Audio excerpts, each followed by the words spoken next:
So the countdown was not working, I just noticed that. Anyway, let's start the stream. Hello everyone, welcome back to another day of casting Alchemy League, Season 10. Hello Tech, welcome. So, today we're going to look at a couple of sets which are still from round 1. So the map for game 1 is going to be Creator of Doom. The first set is going to be PlushWerewolf, who is a player from the United States. He's around 1300 with the highest of 1356. Now, PlushWerewolf, he has been playing in the league for a couple of seasons now, but he has known tech for a long time, and as far as I know, and so he's kind of used to testing out text maps. So he doesn't have as much of experience as other players in Alchemy League settings, but he's no newbie when it comes to custom maps. So I expect him to be able to take games off people who are higher rated than he is. And he's going to be playing BananaPhilosopher, who has been playing the league since last season, if I'm not mistaken, so this is going to be his second season, and he's around PlushWerewolf's elo, right? He's got a slight advantage when it comes to current elo, about 20 points, and he has a highest rating. He has a highest rating, but this should be quite a balanced set. And maybe I forgot to mention that, but BananaPhilosopher, he is a player from India. We do have quite a lot of people from India here in the league, now that I think about it. So, India and Pakistan, if I'm not mistaken.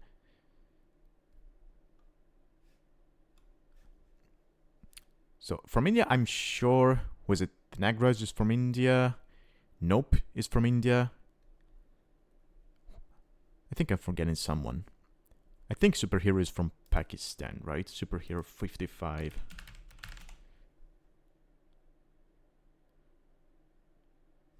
Yeah, he's from Pakistan.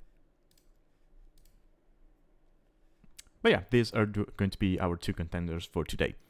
So, as I mentioned, game 1 is going to be on Creator of Doom.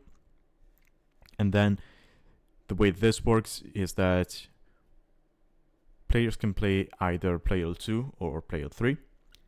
Player 2 is enough to make the set valid for the league. So if they decide to play Player 2, the second map is going to be the last ban, right? In this case, it's going to be Spring Hills. And if they do a Player 3 set, then it's going to be Kubu for game 3. Okay, so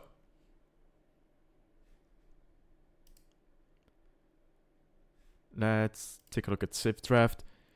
Again, this season we have a lot of admin bans compared to the previous ones. And players, they get 4 bans each as well. So for 1 sec.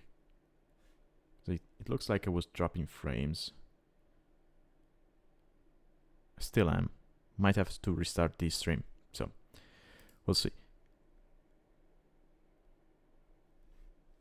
So PlushWerewolf went on and banned Sicilians, Huns, Dravidians, and Tatars, whereas BananaPhilosopher banned Persians, Spanish, Britons, and Turks. Now PlushWerewolf was left with Georgians, Romans, Muisca, Japanese, and Wei. So PlushWerewolf really making use of the fact that latest DLCs civs are now available in the league. Whereas his opponent, he goes for Armenians, Chinese, Mayans, Goths, and Saracens. Okay.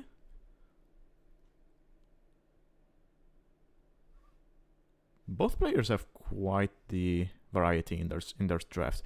I don't see a quote-unquote proper cavalry civ, aside maybe, well, no, the way they count as cavalry civ. What am I talking about? Their Hei Wang is better than standard paladin, so yeah, okay, we get that for PlushWerewolf.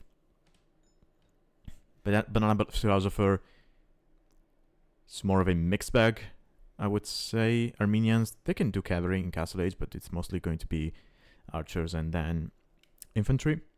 And they get Great Navy. Goths are all about the infantry. Saracens can do whatever they want, basically, aside from heavy cavalry. But yeah. Okay, so let me load up game 1.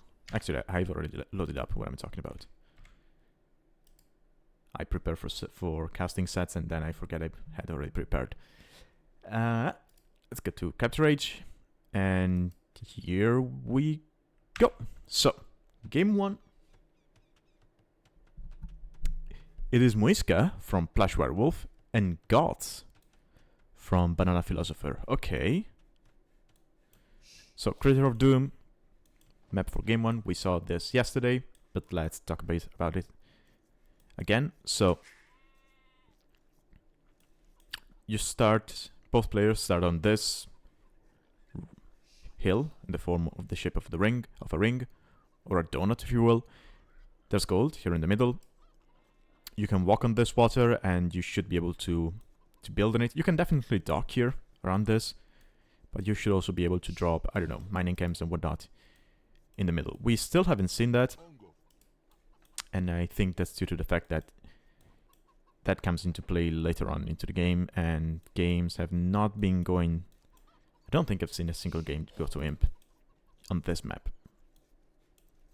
The amount of sheep each player has is standard, so is the amount of boars.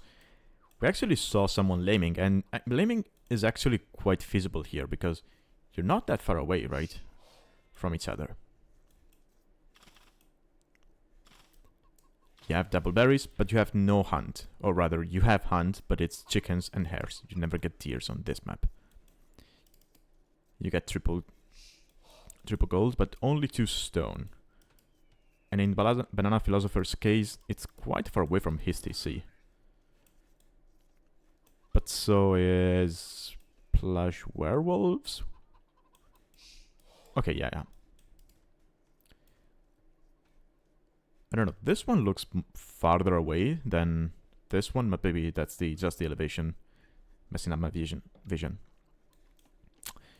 So anyway, this ring of trees, the amount of trees can vary depending on the generation. We got a 5 thickness, yeah. If I'm not mistaken, the thickness goes from 4 to 7. And so far we've seen this map being played very aggressively. Now, Goths, I think the game plan here is quite clear, right? You get cheaper infantry, which is also created faster at the barracks. And I still think man-at-arms or just militia here is insane, because your woodline is going to be underhill, right? So if you get hit with militia, it's going to be hell to pay. There's going to be hell to pay. So the game plan for Goths seems quite clear to me. Now, Muisca, I wonder if PlushWerewolf is going to fall into the same trap I fell into when I played my set against Kirtastrich, and that would be that you treat the Champi warriors, or rather Champi scouts in this case, as militia, right? But the issue with that is that Champis are created... It takes 40 seconds to create a Champi. It takes 20 to create a militia. So, yes, you can still go for Champis in Dark Age to try and hit your opponent on the wood line, or as he's going out to hunt. But the timing is going to be way off, right? That said, the nice thing about South American civs is going to be that if you put down your settlement on the woodline, chances are you're going to have some berries close to the woodline, and the settlement doubles for... Yeah, I mean, it's a drop-off point for both resources. So that's going to be nice. And same goes for situations like this. Right, he's going to be able to drop off both gold and berries, which is nice. So maybe he's thinking, okay, let's not go Champies, because there's no point. And he's just going to go up to feudal and play with archers instead. I forget, are Muiscas the ones? Okay, no. They're not the ones who can make spearmen and skirmishers from the settlements. I think that's the Mapuche.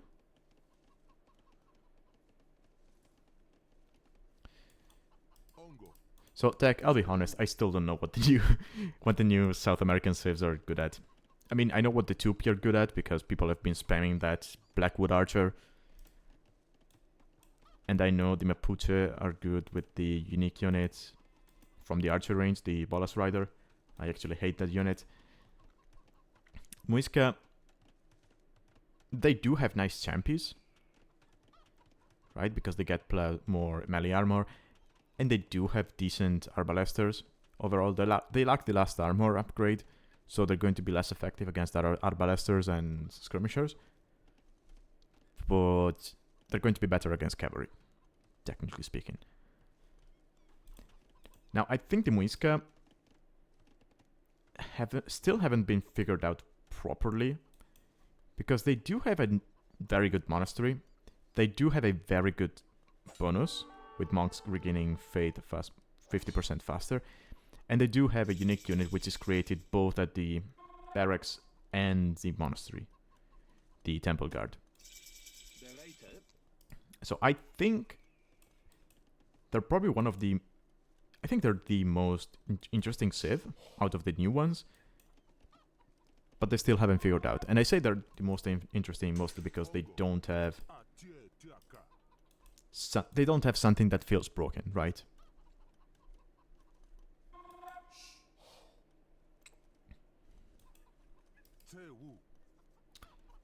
Yeah, I mean, champions with extra armor is going to be nice. Especially, ooh, not if you run into the men-at-arms like that. Ooh, and there's still Dark Age champions.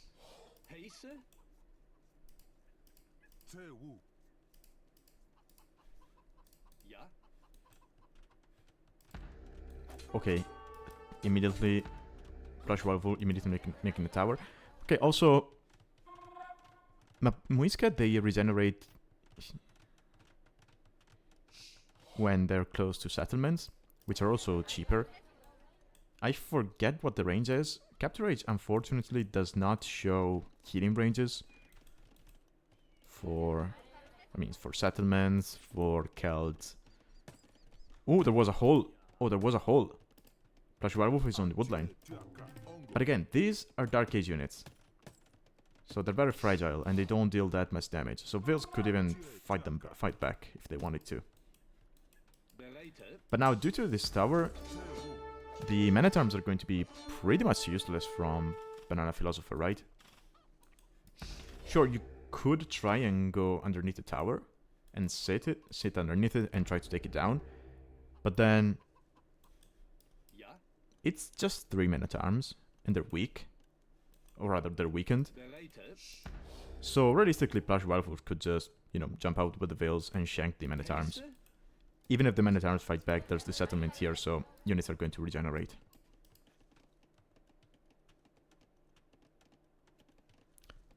Hey Kachori, welcome. Yeah, I guess they do have good infantry options, it's just the champions, they don't feel that strong nowadays. Temple Guard is still a good unit. The issue is getting there.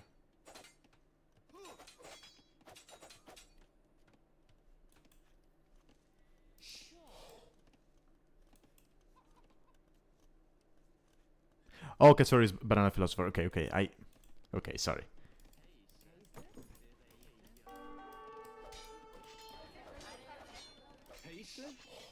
Okay, so men-at-arms trying to take down the settlement. Now, the thing about gods is that they do not get arson, but they do have that built into their civ bonus, basically. In Feudal Age, they're not going to be as good as other civs at taking out buildings, because arson gives you +2. But they get +1 from the bonus, so they actually have 1 less. But they can make up for that by with the fact that they can spam more units, rather more infantry than other civs. We see an archer switch from BananaPhilosopher.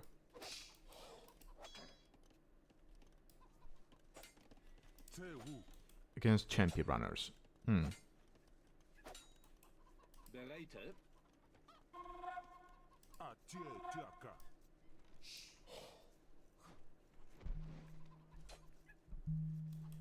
So the thing about champions is that they have very good pierce armor. And they move faster than normal infantry, right? So in low numbers, archers cannot deal with them. But once you get a decent amount of archers, you should be able to take the fight in Feudal Age. Unless we see the first armor. Yeah, there it is. So it's going to be 3 pierce armor. There's no fletching yet, so archers will eventually deal just 1 damage.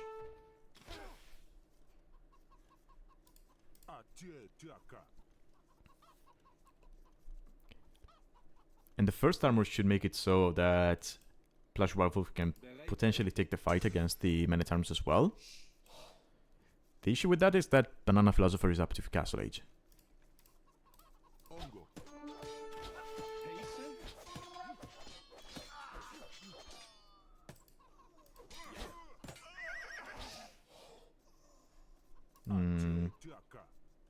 Yeah, they do not count as shock infantry, so there should be no bonus damage coming into play here from the Men-at-Arms.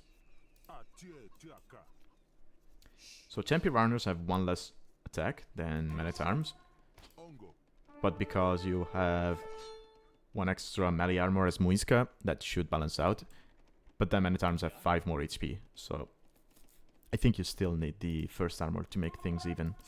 And even then, I'm not too sure you win the fight.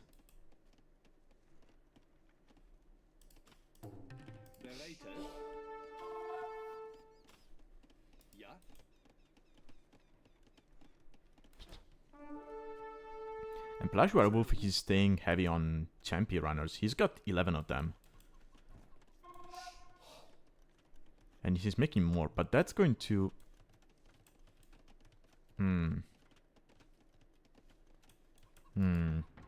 Not too sure about that, because that means he's going to be staying in feudal longer and longer, and his opponent is just going to go up to castle, and PlushWerewolf has dealt no damage. I mean, neither player has lost wills, to be fair. PlushWerewolf taking the fight from downhill, that's not good. He's going to be able to maybe kill a will or 2 here. He should take that second one.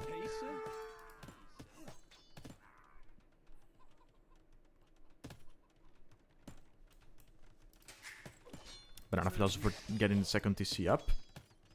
That's going to be nice.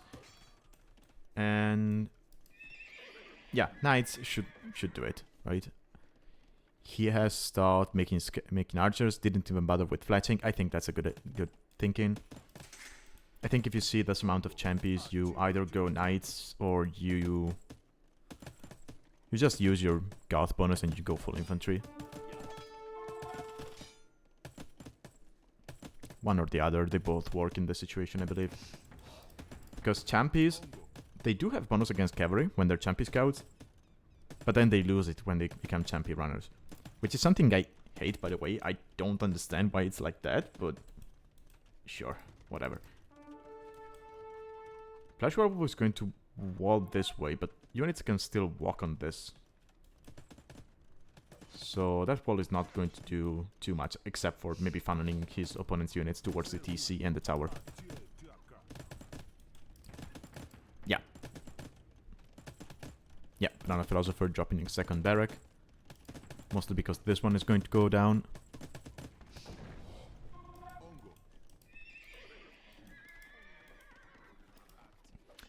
And Knights, yeah, overall Knights in this situation is probably a better choice than infantry.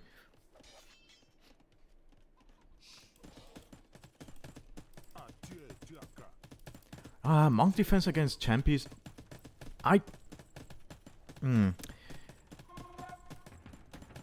So they're not like Eagles, as in they do not have resistance against conversion, and they do not have bonus damage against monks.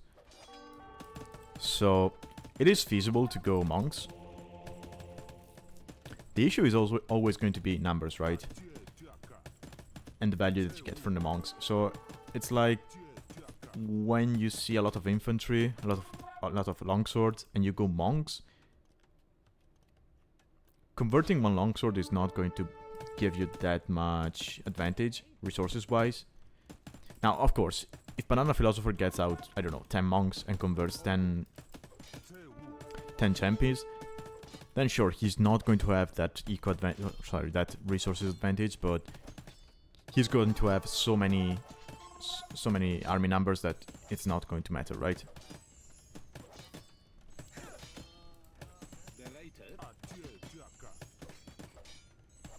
By the way, I said I like knights over infantry here because, yes, you're gods, but spamming from multiple barracks, even as gods, it does require a better eco than spamming from one stable. So I don't think BananaPhilosopher has enough on food right now to sustain multiple barracks production, despite being god. So one stable, knight, it's fine because you're going to have less army production, so it might as well be high value army, right? Which is what knights are. I mean, these knights have 3 armor right now. Champions, they're going to deal 3 damage to them. So yeah, knights can deal with the champions. And realistically, BananaPhilosopher is on 2 TCs. He's at Hidden Vales. He doesn't really need to kill his opponent's army. He just needs to keep the pressure away from himself, and the mobility of knights is going to be able to do that.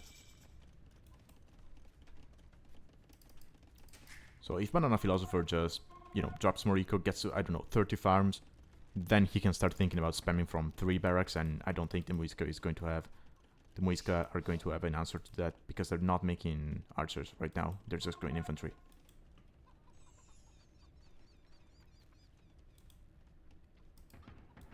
I wonder if we're going to be seeing the Temple Guard from PlushWerewolf. Also, PlushWerewolf going around with 16 vills. Is that a misclick? Or does he want the walls to go up as quickly as possible?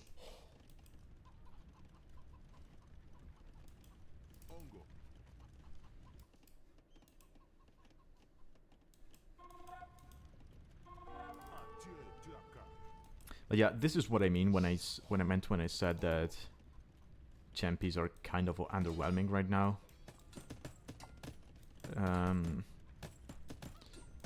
Because you see this number of champions, and sure, you cannot just underestimate it, but it doesn't feel too bad. If these were eagles, on the other hand, seeing this amount running around your eco, that would be very, very, very scary. Oh, we got a raid from Otter. Hello, hello. Hey, sir. Welcome, everyone. So, we are casting Alchemy League Season 10, as you can see from the title. Right now, we're doing the first set of today, which is PlushWerewolf against BananaPhilosopher. And later on, we are going to be casting Otter against Metalmania.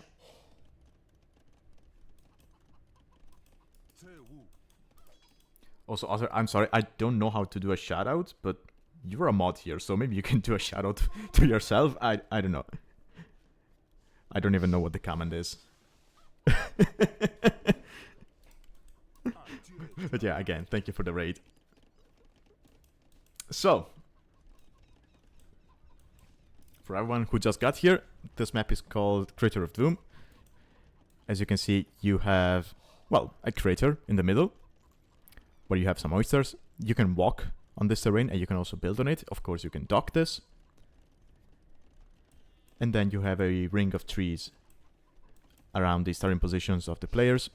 On the outside, you have some resources.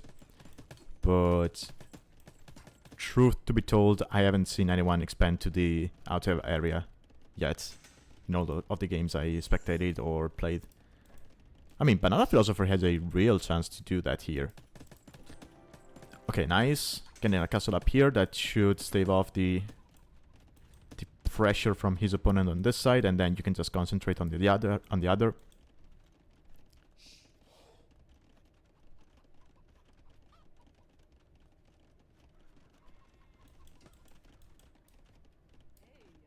Okay, that's a nice TC. It's going to be on stone.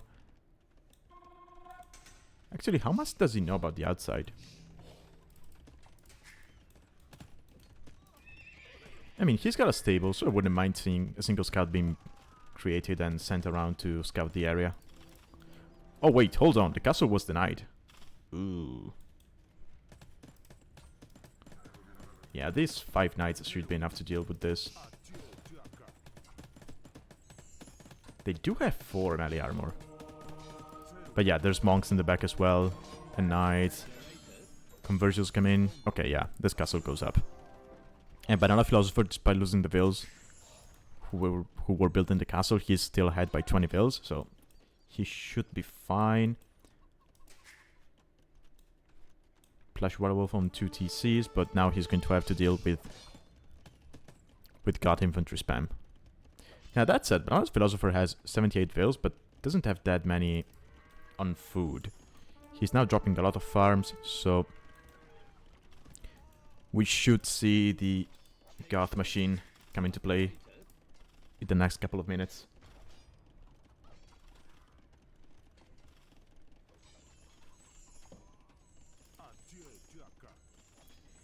Yeah, champion against gods doesn't... It does feel weird. But at the same time, I mean, what do, right? You go archers, they get huskars. You go temple guard, that's shock infantry, so the longswords are going to ruin that.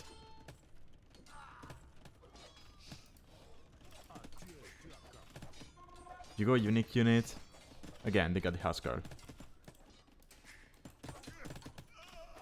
I don't know, it feels like unless you do damage early on, you kinda die to gods as Muiska.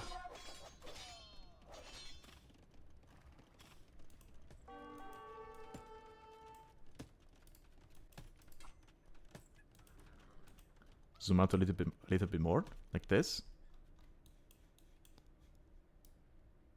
Okay, can we see the fight? Where's the fight? Where's the fight? No fights?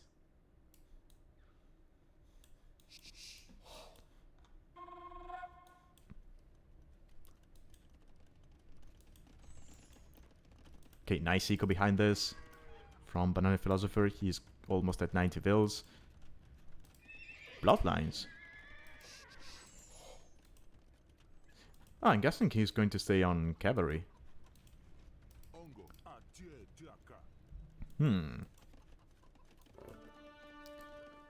PlushWerewolf has relocated his lumber camps, so... well, rather, lumber settlements, I guess. So he's not going to cut to the outside anytime soon, and he doesn't have... actually, neither player has the second wood upgrade. BananaPhilosopher just now got the farming one. Okay, we got temple guards on the field. Now these guys, the more they attack, the faster their attack speed gets, or rather becomes. They do have some damage bonus against cavalry. It's not that much, but they do have high attack for a Castle Age unit. And I mean, their base HP is the same as a knight, right? The knights get it to 120 due to bloodlines. 100 HP on a infantry unit is insane. The castle is going to get denied. Hold on. Is this getting out of hand? No way, right?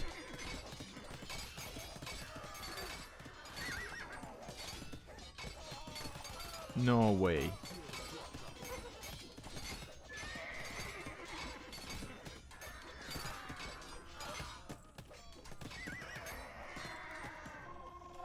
Holy, okay.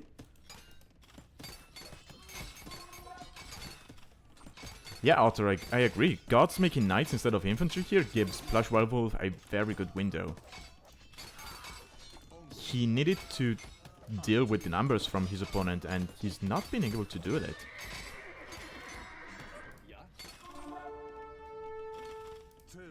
And thinking about it, yeah, longswords, they do have bonus damage against the temple guards, but I think one-on-one the Temple Guard still wins, right?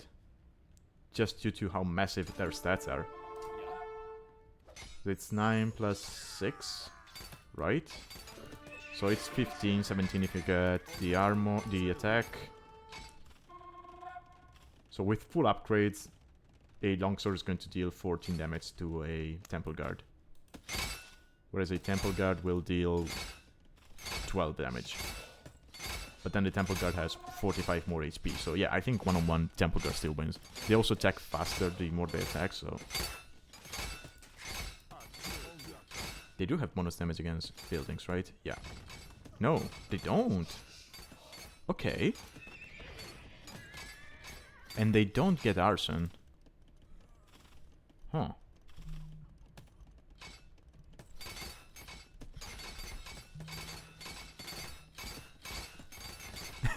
Yeah, after the switch. Yeah, that was a banana switch.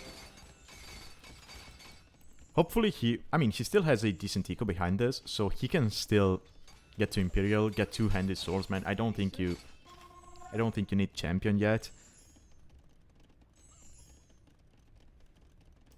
But now we have 19 Temple Guards on the field.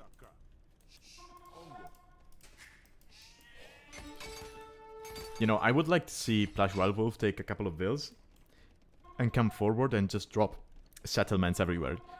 Just so that he has a way to heal his units.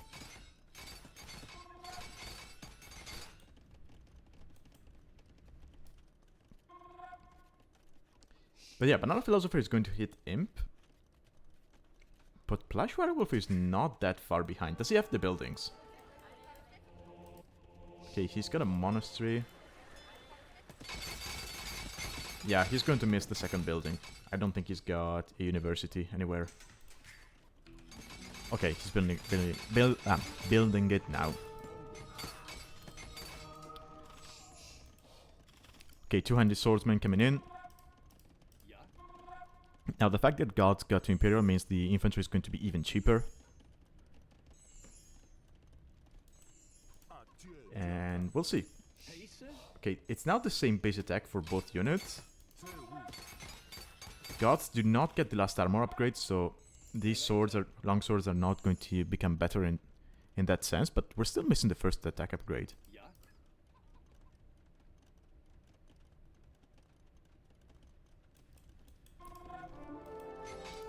Oh, Nagras, that's a good question. I forget. Do Huskars get bonus damage against shock infantry? They should, right? It's just 2 though. So if I'm not mistaken, an elite Huskar has 70 HP and 12 base attack. I think one-on-one they lose to... They should lose to Temple Guards, right? I forget, does the Temple Guard has an elite... Oh, yeah, they do have an elite upgrade. Ooh, medium warships. Okay. Hold on a second.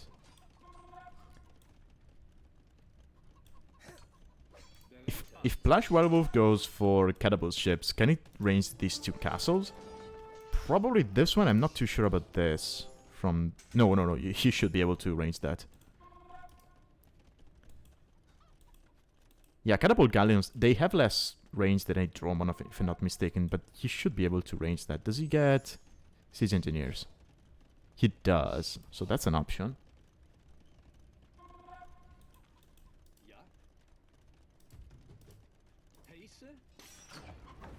Okay, first attack upgrade coming in.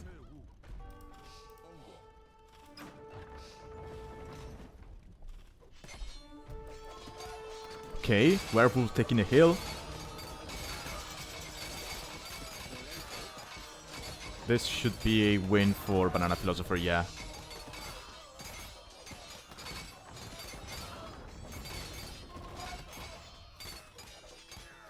Yeah, longswords, they just melt the Temple Guards. +8 against those, yeah. PlushWerewolf calls the GG. I mean, maybe if he waits to get Elite Temple Guard, that's a different story. but I'm not too sure. And he didn't really have the rest to afford that. Oh, actually he did. He did, right? You just... Yeah, just clean your queue and you can probably afford Elite Temple Guard. I forget how much that costs. Let me check in game. Because I don't think Capture Age shows that. So... Actually, the Elite upgrade is not that costly. It's 500 food and 650 gold. And you get 15 HP, 2 attack, and 1/1 on your armor. That's good value, actually.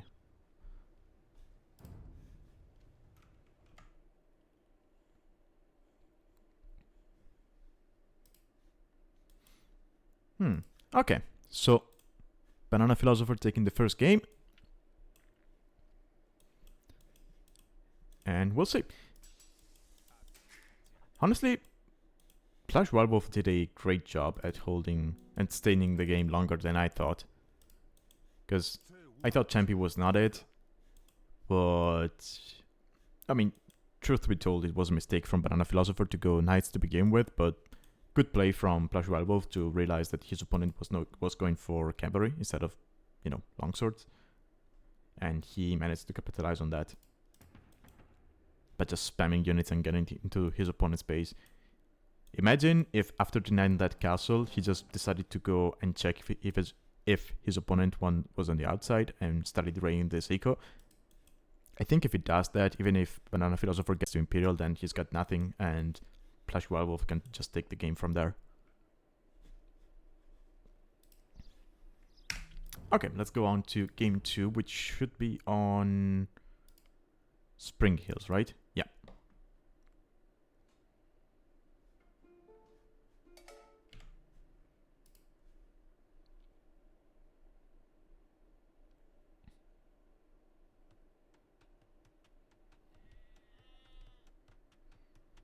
Okay, so Spring Hills.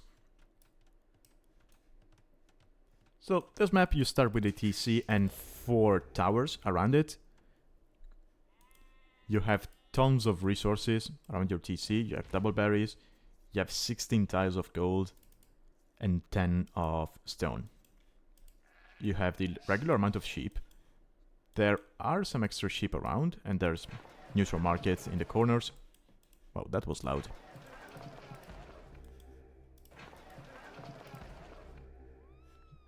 Is it me or this is way louder than this?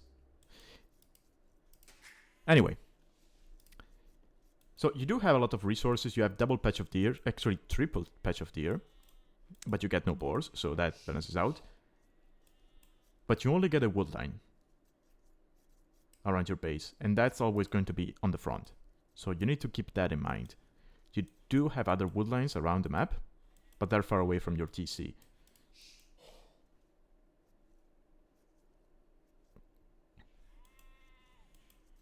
Also, BananaPhilosopher with the edge of the map spawn. That's weird. I mean, it should make it easier to defend these 2 berries and the stone. You can just wall like this, and maybe like this. But yeah, that's going to still leave the wood line exposed.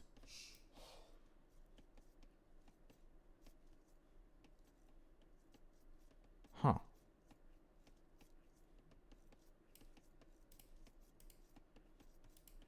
Okay, I'll have to check something in the editor later, because I don't know if this is just,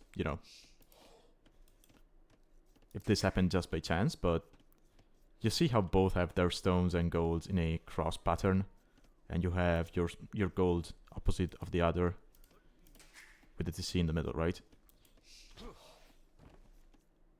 You see how PlushWerewolf has gold here and here on these 2 sides of the TC, and his opponent has the opposite, so he's got stones. I wonder if that's consistent. Because if it is, by looking at your resources, you might be able to tell what your opponent's resources are like, position-wise. Okay, I'll have to check that. Anyway, civs. We have Saracens for BananaPhilosopher. And we have Jurgens for PlushWerewolf. Okay.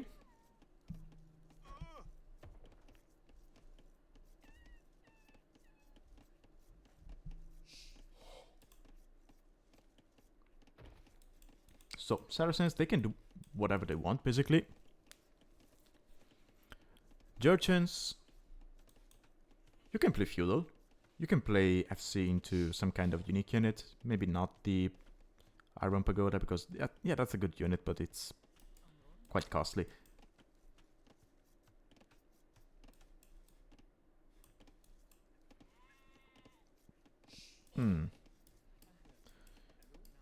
Got 5 on wood for BananaPhilosopher, so I don't think this is a feudal build. And I don't think PlushWerewolf is going feudal either, so we might be seeing both players going fast castle. Have they pushed all of their deers? No. Okay, BananaPhilosopher going out to get some extra sheep. Okay, we got a barracks. Maybe he is going feudal, but that's going to be a little bit too late because he had 5 villagers on wood.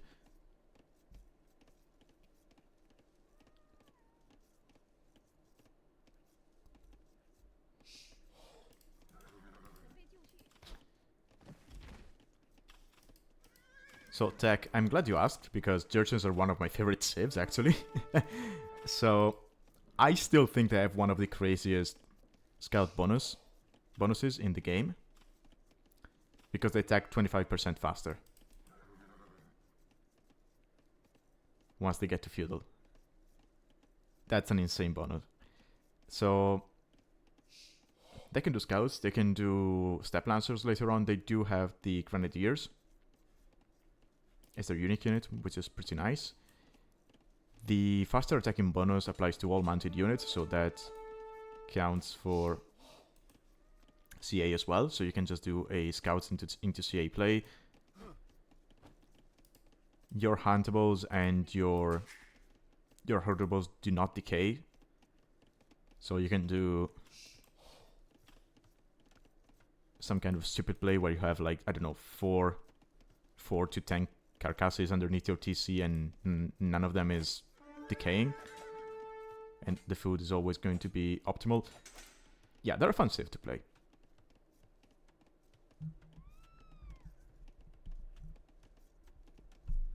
Yeah, Georgians, they invented refrigeration in the Middle Ages.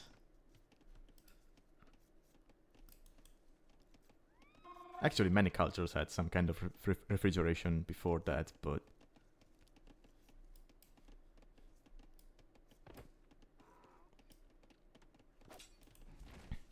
okay, feudal age from... Okay, 24 Veils tells me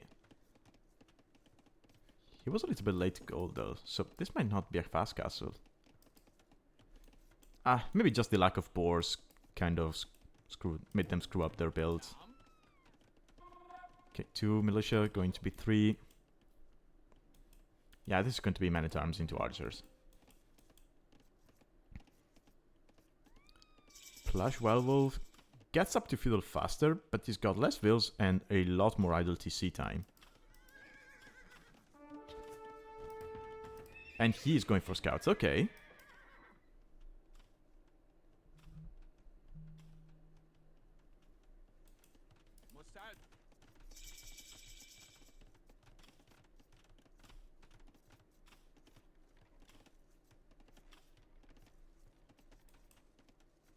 Okay, man-at-arm coming in.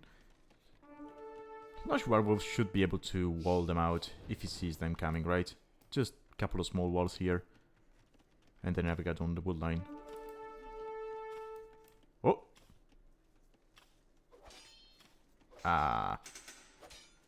Oh, no.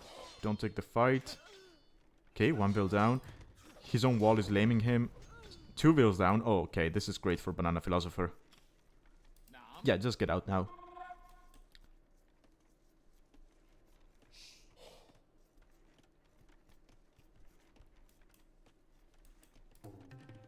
Okay, this is a great start for BananaPhilosopher. PlushWerewolf. Okay, he's going scouts. Again, these scouts are insane. He's on gold. I wonder for what for. And he's already getting the forging upgrade. Ooh.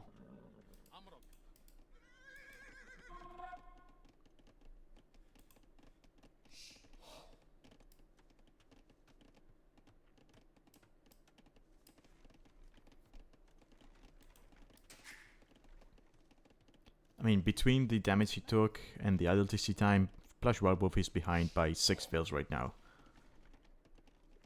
Eco-wise, I mean,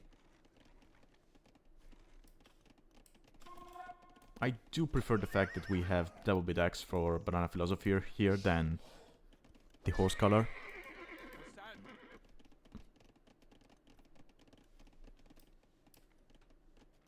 And at this point, I think PlushWerewolf just forget about double bid X. Because he's got the resources for that, he's just not getting it. And again, I don't get why he has 2 vills on gold.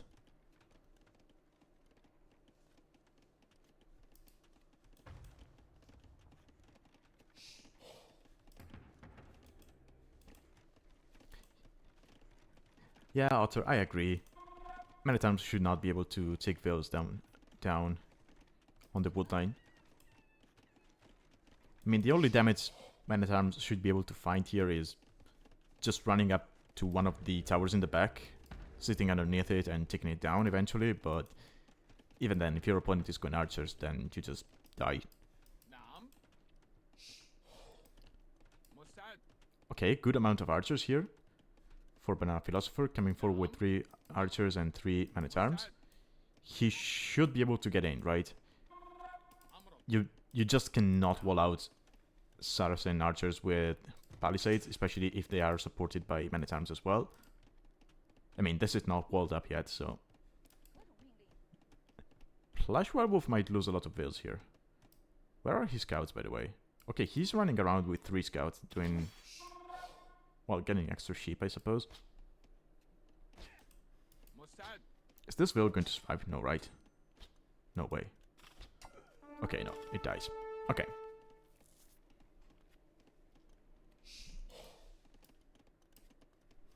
And BananaPhilosopher doing just Saracen things. And he's going to click up.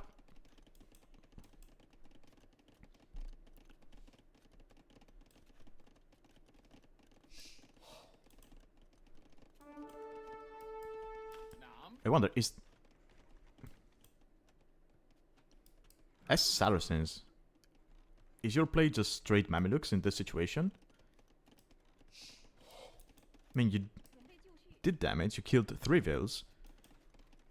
You're clicking up to castle. You just send people to stone right now and just go straight Mamelukes. I feel like the only thing from Jurchens which can stop Mamelukes is either CA or the Grenadiers.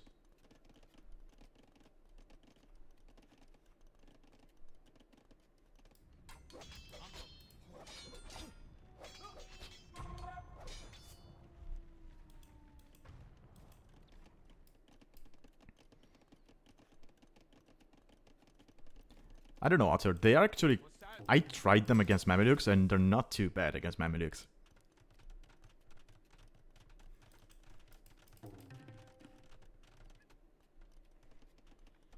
If you get to a decent number, they're actually pretty insane against anything.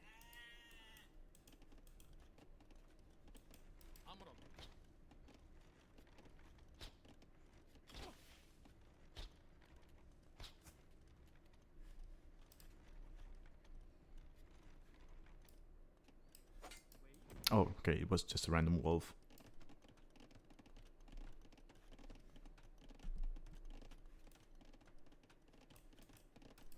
But yeah, that's not going to be a castle, there's too little on stone. So is it going to be straight... Oh, actually, he might just drop TCs here. And do a little boom behind this. No, I'm talking even in Castle Age. Again, it depends on the numbers, but once you get to that decent number, once you get to a decent mass, you kill everything.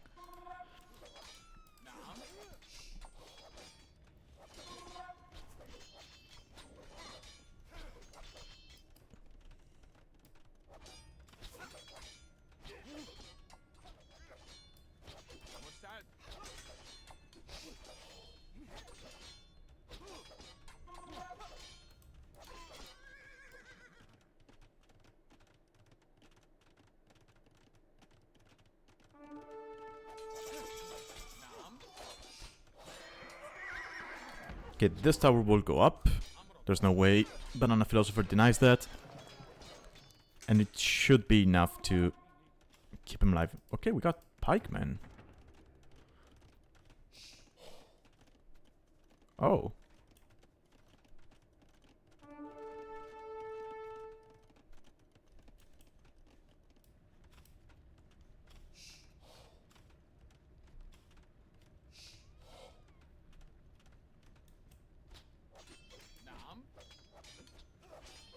Okay, second TC here. Now, the issue with that is that BananaPhilosopher is already on 3 TCs, so he's just going to boom away.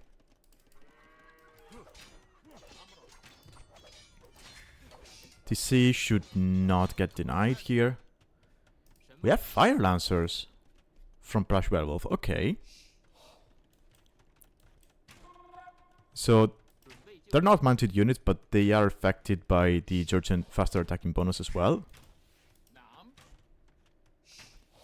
The issue with Fire Lancers is that they die to militia. Or at least they should. Yeah, they take bonus damage. Okay, TC is going to get denied. What do I know? Is it? Okay, no.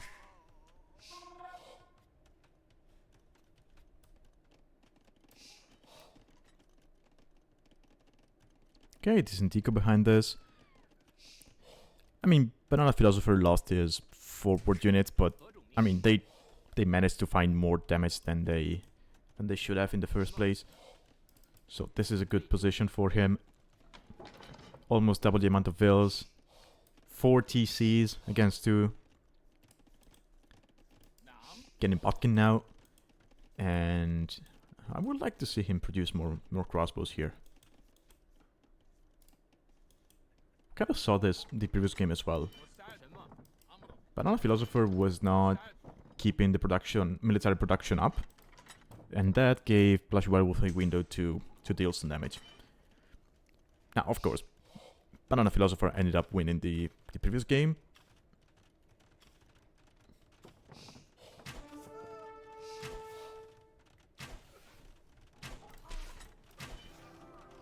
Castle will not get denied, but PlushWerewolf will lose a lot of vills here. So the eco difference is going to be even bigger. Yeah, he's ahead by 3k resources. Fire Lancers, they're a good unit, but not against crossbows.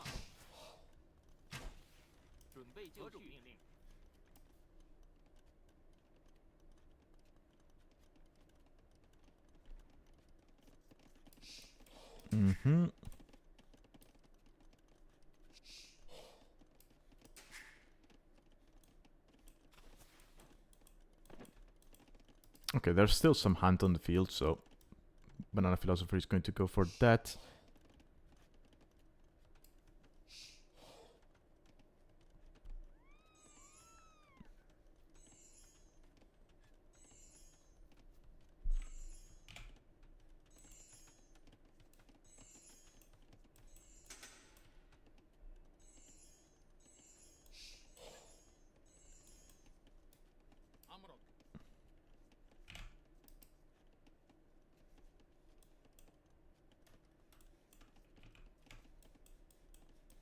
Like this, Otter?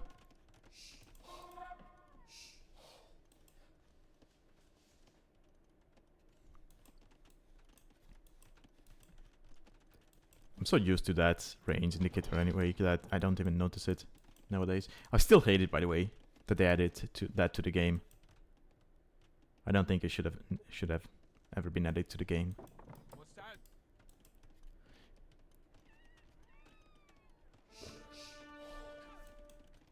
But anyway.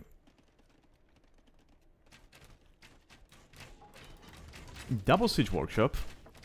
Is that going to cut it? I don't know. BananaPhilosopher is getting closer and closer to Imperial Age.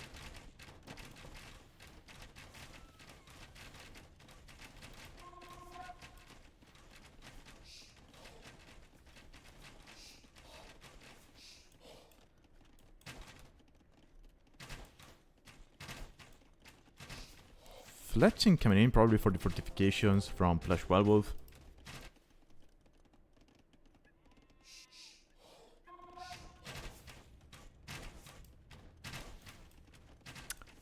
From here? Yeah, he could probably... I mean, if it sits here, maybe. But I'm not too sure.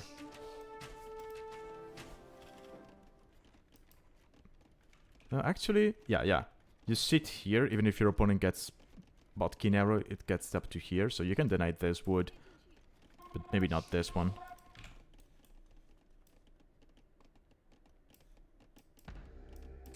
Oh. Okay, that's an outpost. Okay, Imperial Gate's coming in for BananaPhilosopher, and we have Thumbring as well. So he's going to stay on crossbows. Oh, and we see trade cards. So he's making use of the neutral market in the corner.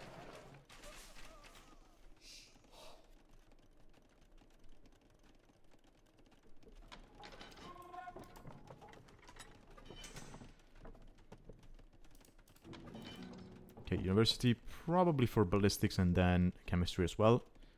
Probably tried to get ballistics and realized he didn't have a university yet. This scout might be enough to take down the... Oh, please don't lose 2 rocket cards to a single scout. Werewolf. Oh god. Oh god.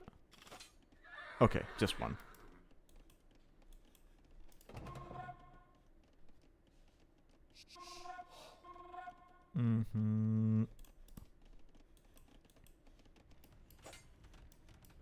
Okay, extra TC for PlushWerewolf, who is still behind in Vil numbers and army numbers. And I guess the moment his opponent hits him, it is going to be... Well, he's not going to have a good time. Let's put it that way. Oh. Oh. Oh my god. Wait, he destroyed that castle, didn't he?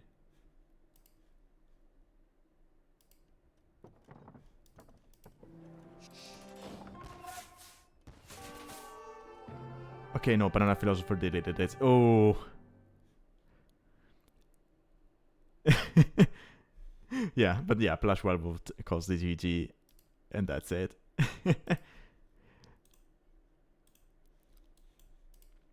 Okay, so I think they played 2 games only. Let me check real quick. Actually, let's take a look at statistics, and then we can check if they did.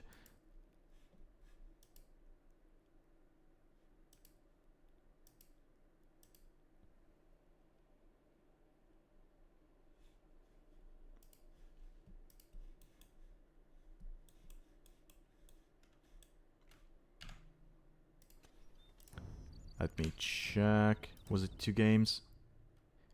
Yes, it was. So let's go back to the draft.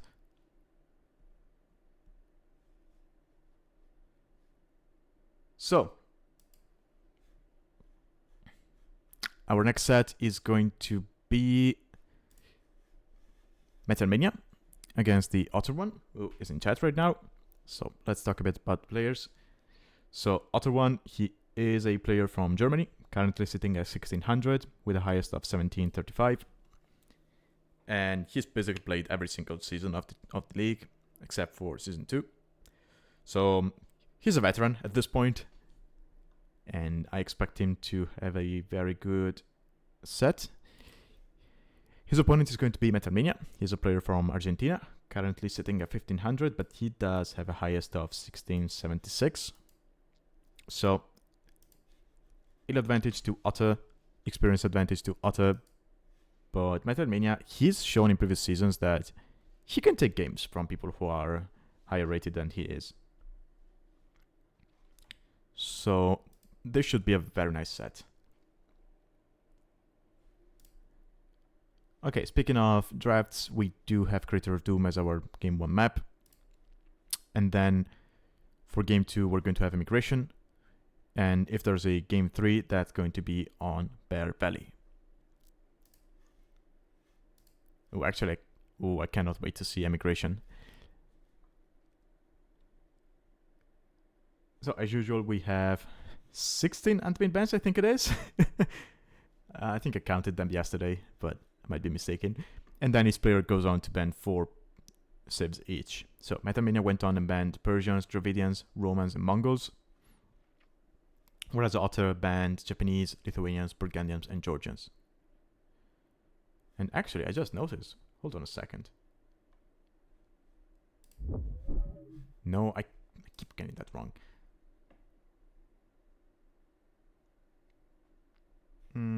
Otter. Oh, Metalmania is. Huh? Okay, I was not expecting Metalmania to be higher seed than Otter. I thought it would be the other way around. Okay, that surprises me. Anyway, back to the draft. Metalmania was left with Chinese, Armenians, Koreans, Sicilians, and Wu. So we do have a newer DLC civ. Otter, he went for Italians, Malians, Berbers, Aztecs, Celts, and got the Vikings sniped. And he sniped the gods, probably due to Creator of Doom.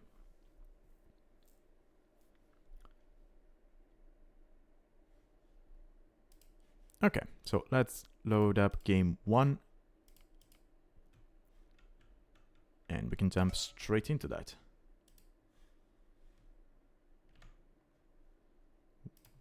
Let's change scene.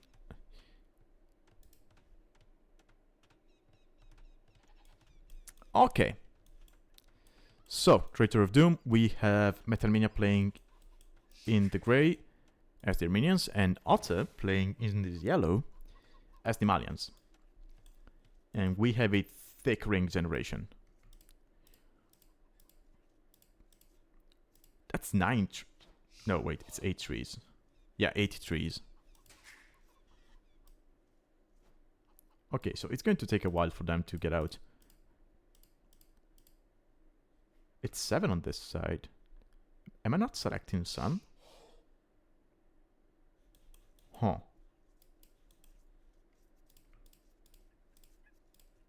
Yeah, no, it's 8 here. Maybe it just depends on the position. Anyway, so Armenians are actually going to be quite nice for that because you do have your wood upgrades, which are 40% more effective. So it should transition into should translate, sorry, to a faster cutting.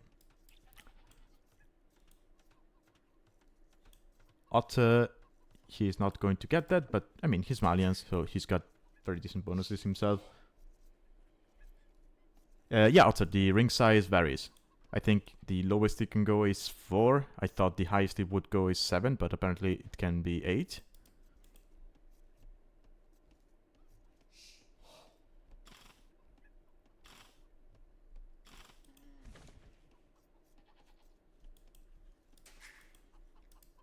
Okay, both civs, they can do infantry, so I'm expecting a Man-at-Arm opening from both of them. Actually, Armenians, if you get the Man-at-Arms rolling... Wait, why do we have a mule card here? Huh.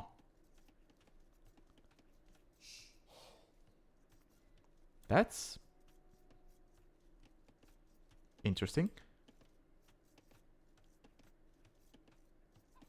Wait, is he going around taking these stragglers instead of going for the quote-unquote proper wood line so that he avoids being rushed by the infantry? Oh.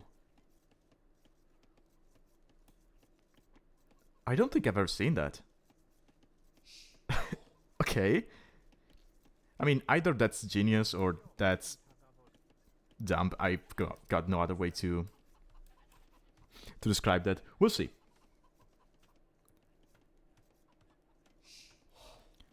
We'll see how that works out for him. I mean, I can see it as an argument for the start. Right? Because you don't get... Yeah, you don't get a situation like this. And you don't risk that being militia or man-at-arms instead of a scout. But that's still so weird.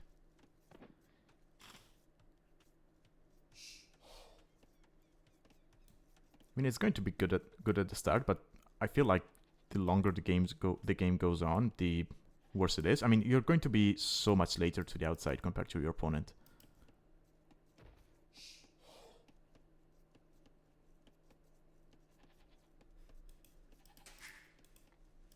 Yeah, I saw the tree inside the TC on some generations as well, Vander.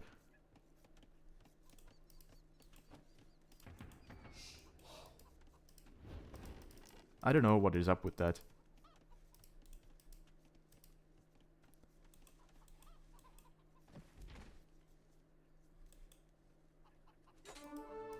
Funnily enough, I got that in a practice game against Ray, and he douched me, and I had that tree to take right underneath my TC. But yeah. Okay, now he's going for the proper wood line.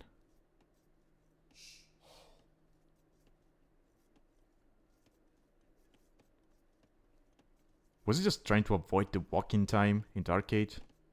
I don't know, man. That's weird to me. But hey, he's up to Feudal Age faster than Otter. He's got Militia coming out.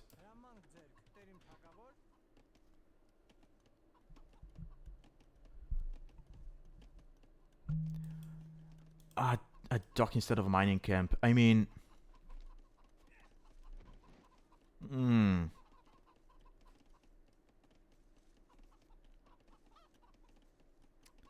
I can see an argument for that. But it is so exposed, right? It's right in the middle of the two TCs. Now that said, a lot of people will just walk around here with their army trying to take some vills of the chickens. But that's still so exposed. Maybe... Okay, maybe if you build a dock and you do fishing ships to take the oysters instead of vills, then maybe, because then if the ships get attacked, they can now garrison inside the dock and shoot arrows. But I don't know about going out there with vills. I mean, this feels way more safe, right? Because you're like 2 meters away from your TC.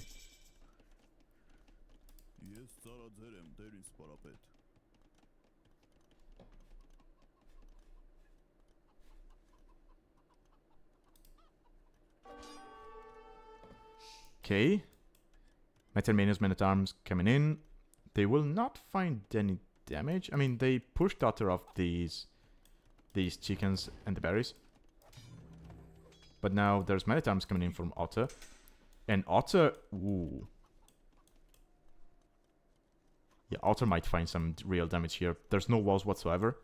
And Metalmania is going to be busy looking at this. Otter, you need to wall,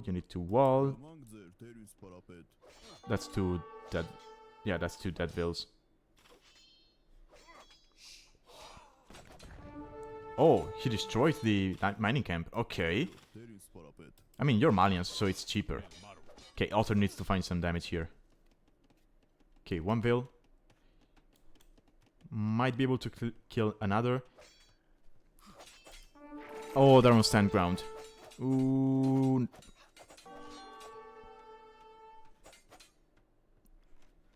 Okay, that's unfortunate. I mean, Otter still has gold in the back, which is safer. Is that house going to go up in time? Perfect timing. And now we have archers coming out. We have archers coming out and... Ooh, okay. Okay, Otter... He killed... Yeah, no, he killed the man-at-arm there. But these are going to be longswords. Now, these 3 are not going to be too much of an issue because, well, they're weakened. So the archers should be able to deal with them. Not if Otter is not watching. Ooh.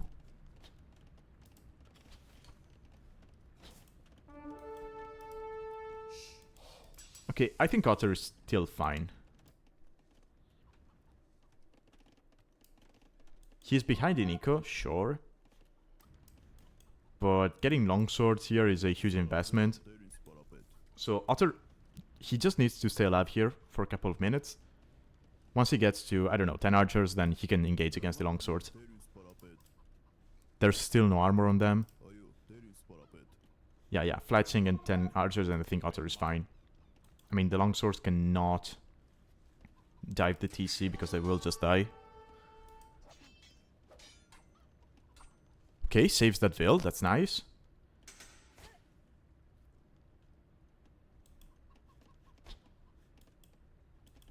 And yeah, just drop farms.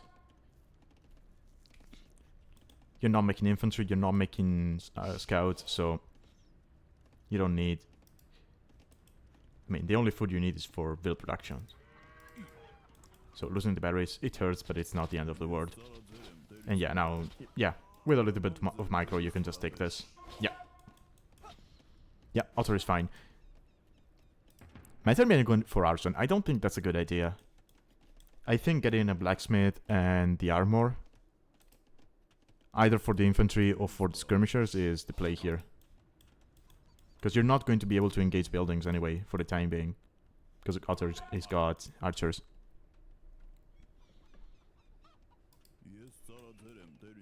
Now, Metalmania is completely walled, so Otter is not going to find any damage with these archers.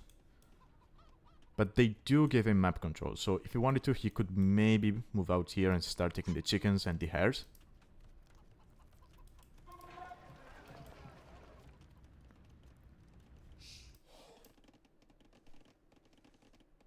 Okay, Metalmania getting the wood upgrade. Otter still no eco upgrades. To be fair, he was under pressure, so it makes sense that he might have forgotten them or opted to go for something else before those. But right now, he should really be taking them. Ooh! Let's go, Otter! He needed this. He needed this. Oh, should be at least 3 vills. Oh, just 1. But look at how many idle vills. So many of them. Okay, armor on the skirms, but they do not have fletching, so these archers should be able to still take the fight if the micro is there for Otter. Yeah.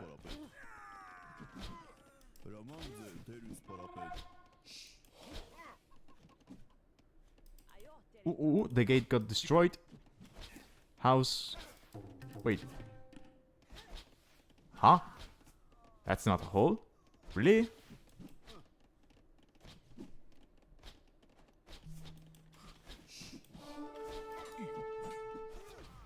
Okay, another Veil goes down. Yeah, these archers are dead anyway, so Otter is just going to try and find as much damage as possible. And look at that. In true Otter fashion, he sold the stone. And he's going to use the market to go up to Castle Age. And he's going to be fine. I mean, his opponent invested into Longsword and Arson. And still found no damage with that. Now Otter ahead in Eco KD. Idle TC time. He's got the advantage there. And he's going for a second range.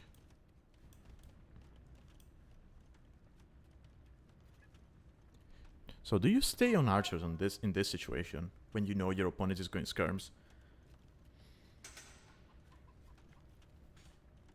I don't know, I would probably add a stable here and just go knights.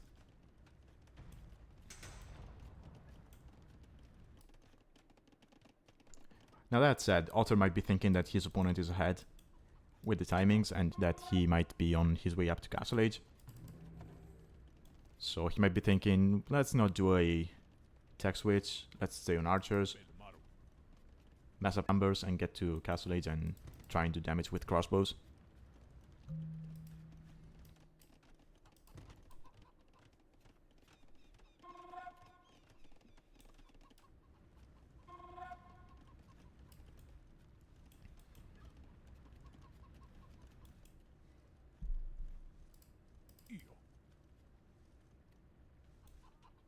Okay, these berries will run out quickly.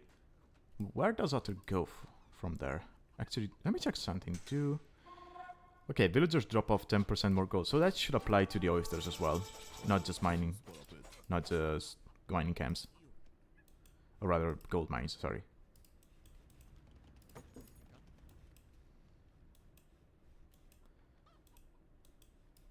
And there's vills. Okay, now they're coming forward. Ooh, okay, we got ships. From Metalmania, taking the oysters. That's going to be nice. That's going to be some extra eco working for him.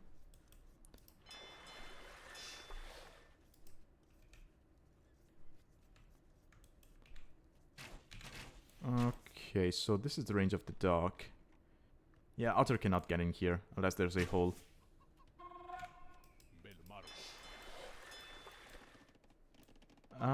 He could probably... No. I mean, do you take this and run? No, no, no. You don't do that.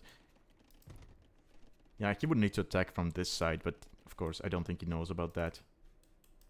I mean, he kinda does, but the archer ranges are on this side, so... It becomes more natural to go this way instead of this. Yeah, he's coming forward with a siege workshop anyway. So he's going to be able to apply pressure on this side. And...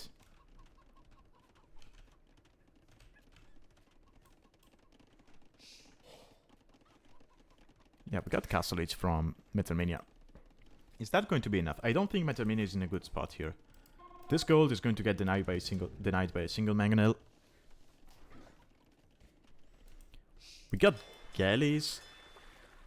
Is that a waste? I feel like it's a waste.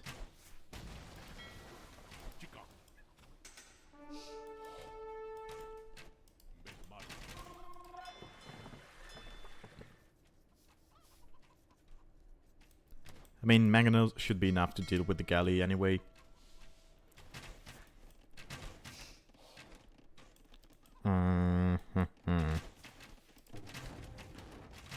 Okay, yeah, he's taking the market. I like that. So taking down the market is not going to give you away into your opponent's base, but at the same time, you know he's off gold, right? You know you pushed him off gold. You know he's not taking the other 2 golds because you see them. So you know that his only way to get gold is going to be the market. So you take that down, and you're fine. I mean, you also know about the oysters, but it's not massive.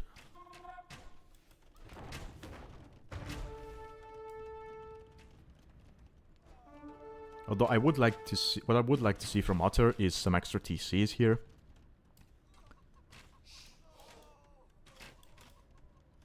Yeah, an extra TC here would be nice.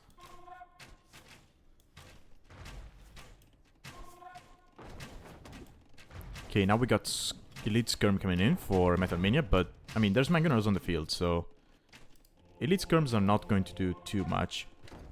And that church, yeah, with Bodkin, that's going to be its range, but it's still going to get outranged by the Mangonels.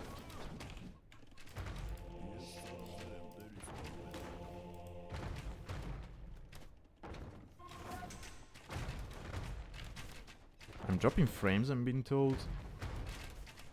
Oh. Yes, I am.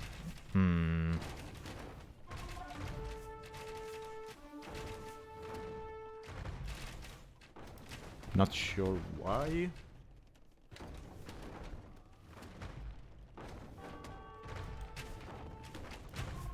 Connection seems to be working, so I think it's a Twitch issue.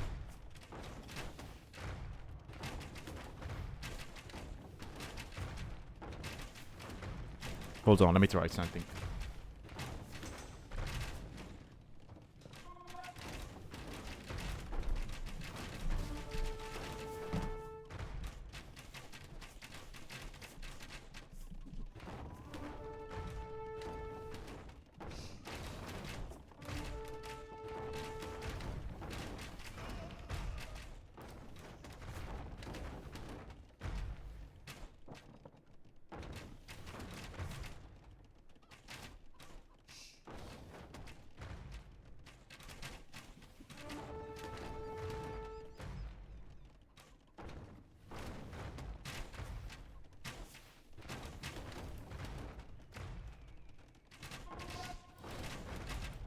Okay, I'm going to pause for a second here because I need to try and fix this.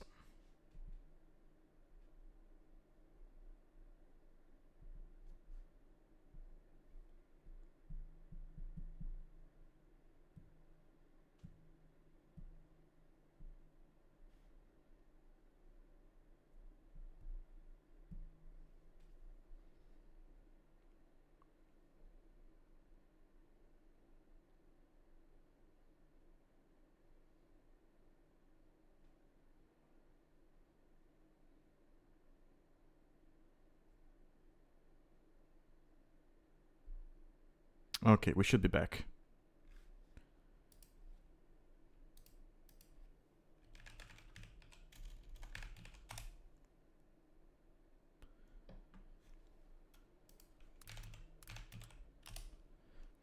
Okay, yeah. I'm no longer dropping frames, so we should be fine now.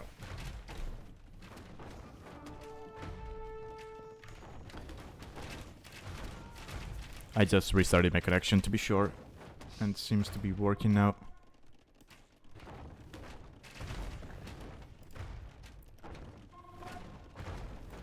Alright, so Otter here applying pressure. He seems to be... Yeah, he seems to be in a winning spot. He's got a monkey even out here. He doesn't have enough gold to get redemption. But if he does... I mean, if he does get redemption, then he can just win the Mango War here.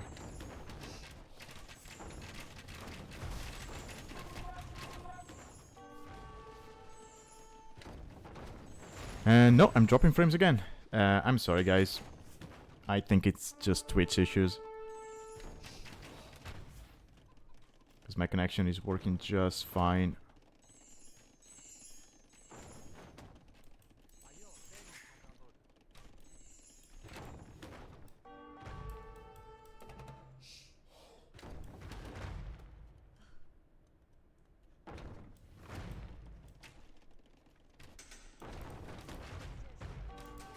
Oh, just a little bit, okay.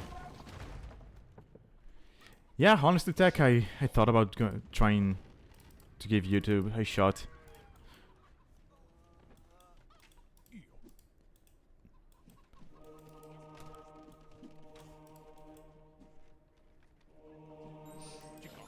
Okay, auto-converting a fishing ship. I don't really have that bad of an experience casting on, or rather streaming on Twitch. It happens from time to time that the stream just gets laggy. But I don't know. As a viewer, I always prefer YouTube. For some reason, as a viewer, Twitch is bad for me, whereas YouTube just works better. I don't know what it is, but it might just be a region thing, maybe.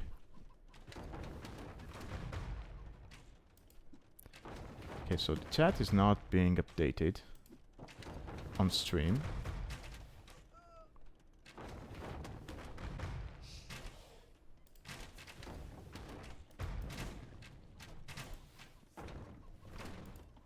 For some reason.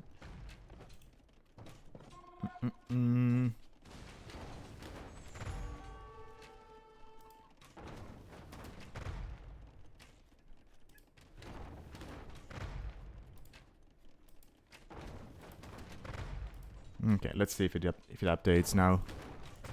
Hopefully it does. Now I'll try fixing between games. Wait, I've already gotten distracted enough. Anyway.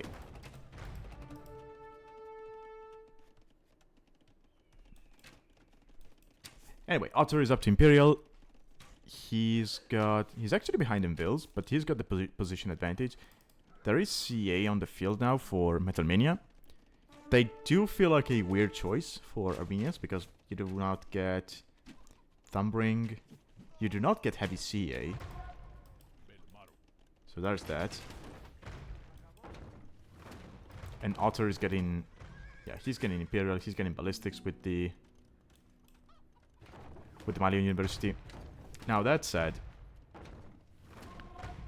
the bad thing for Otter right now is that he's Malians, right? So yes, he's going to get our Ballester eventually if he wants to, but he's got no bracers. So the Imp Spike is not going to be as good. Now, what he could get from Imp is get very fast chemistry and maybe go for Bombard Cannons here to deal with the Mangonels and Skirmishers.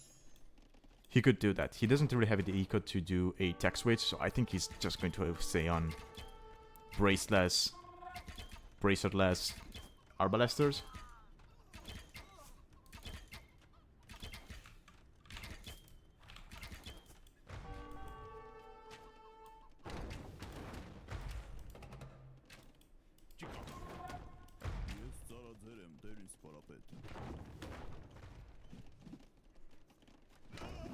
Still buffering. Okay, I'm losing. I'm dropping frames again. Okay, hold on.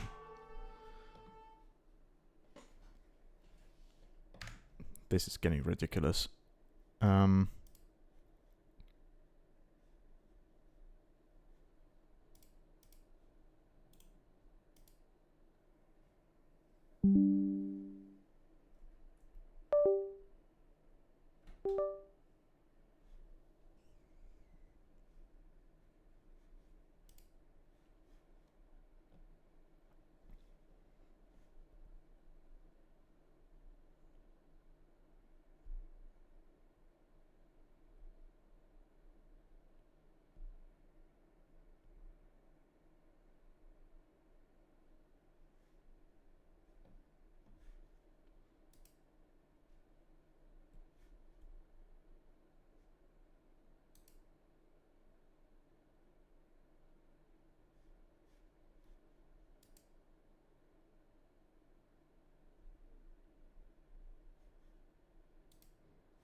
Okay.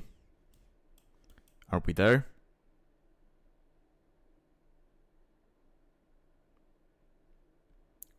We should be. Hopefully for real this time. Okay. It's so annoying when that happens. Anyway, as I was saying, Otter, he gets the Imperial, but no Bracer for him. He's going to get Arbalester. This is going to be one of the few times I actually see Malian Arbalesters. I mean, it's going to be +1 on the attack, right?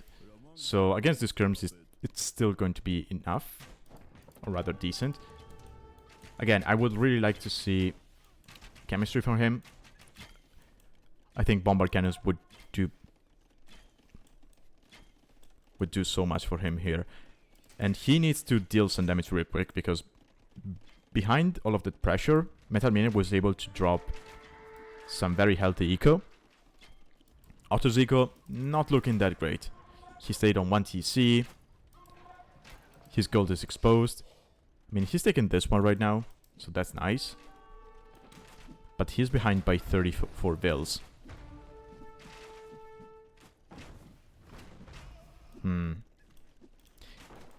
mean, if this was a proper Archer Civ and he got Bracer, then I would like his position, because sure, he's behind in eco, but you get Bracer, you get chemistry, and a couple of siege weapons behind it. You just steamroll your opponent, right? Who is still so far away from him.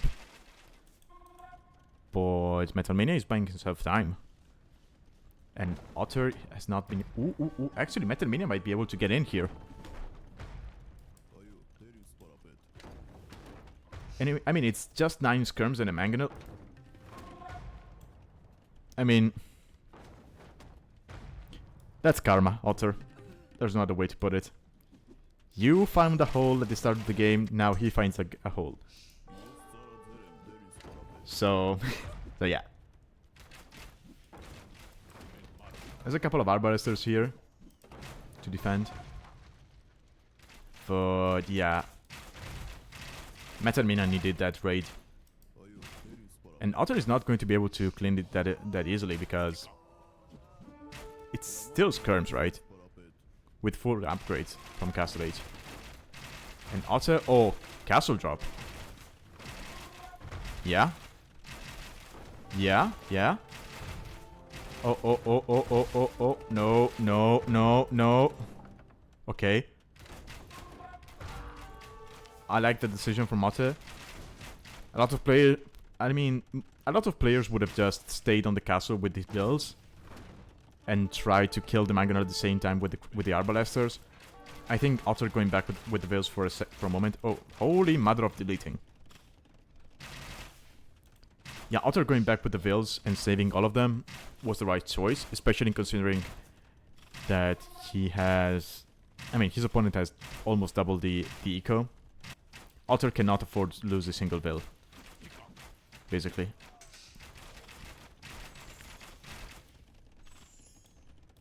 Okay, now... Metalmania got access to the outside, but that said, there aren't that many resources on the outside. Yes, there is gold mines and whatnot, but most of the gold is still here. In the middle of the map, right? And Otter might even consider... Yeah, honestly, if you're Otter and you have this amount of map control, just consider a single dock here. And make some fishing ships to... Or rather, oystering ships. To get some extra eco in.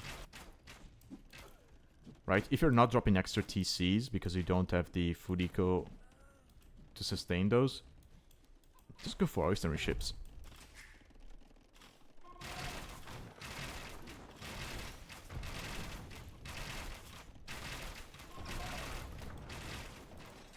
Yeah, Otter, this is the first...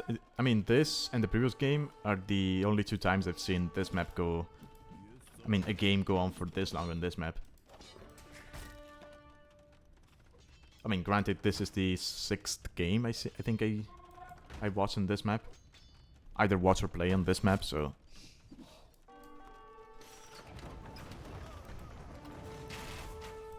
Oh, don't get shot by...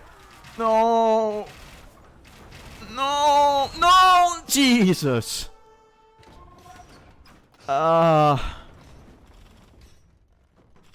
That might be game over.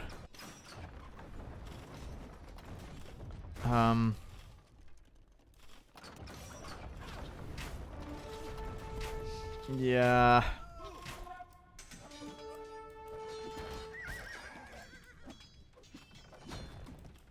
Yeah, that was a huge hit.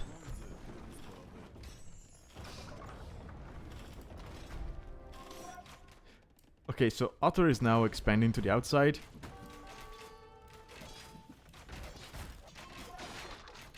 I mean, army-wise, he's still ahead, and to be fair, most of his army is high value. Whereas for Metalmania, it's just skirmishers.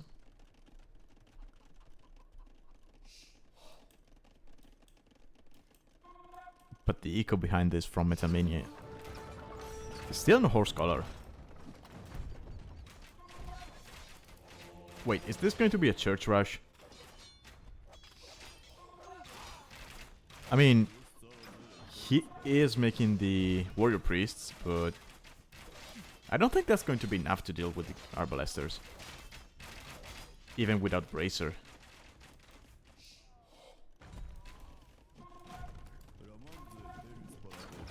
Wait. Let's go. Who needs Werewolf? We got normal traps. Okay, one more volley. No, no, no. One more volley. Kill the remaining guy. Otter. Turn around and kill the remaining guy. That's no fun.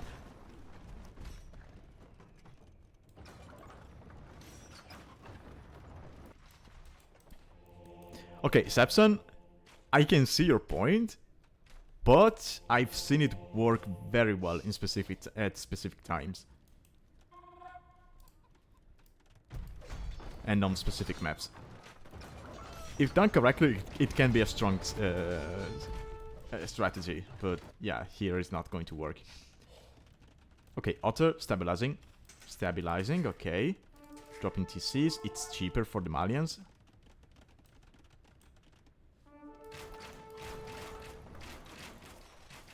And Metalmania, yeah, he's completely escaped to the outside. And again, that's nice, you got space. But you don't have that many resources. Otter's still taking this gold. He still has Metalmania's main gold. Or rather, one of Metalmania's main golds.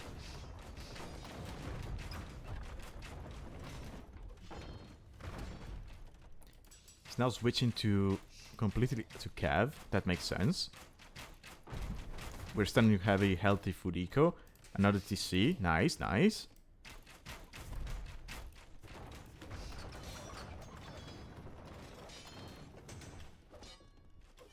Metalmania is not really spending his resources that much.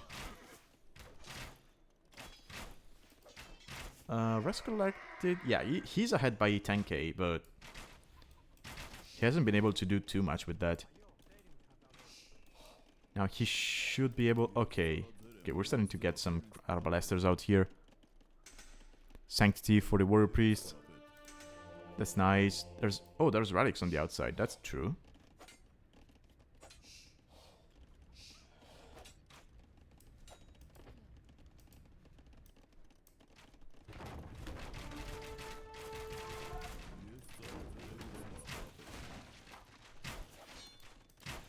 Okay, yeah, now Arbalester should be able to deal with the Knights.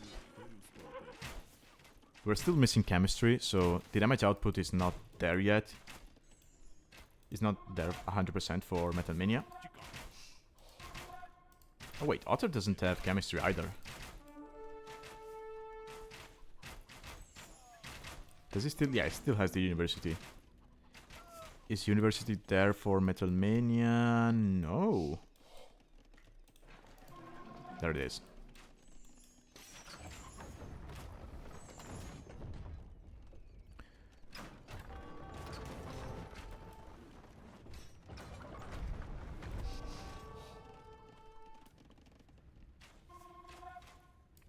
Okay, so Metalmania just not using these buildings.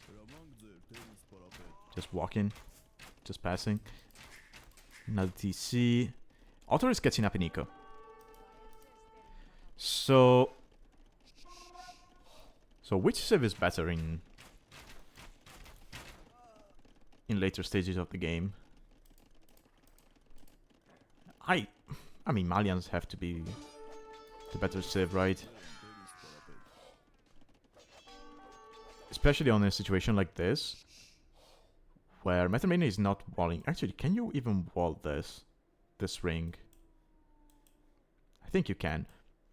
So Metalmania is not walling the sides, so this opens up an opportunity for Otter, who has, you know, he's got very good cavalry as the Malians, to just raid him to death. And I think that's what's going to happen. Yeah, look at this. Okay, Otter's got this.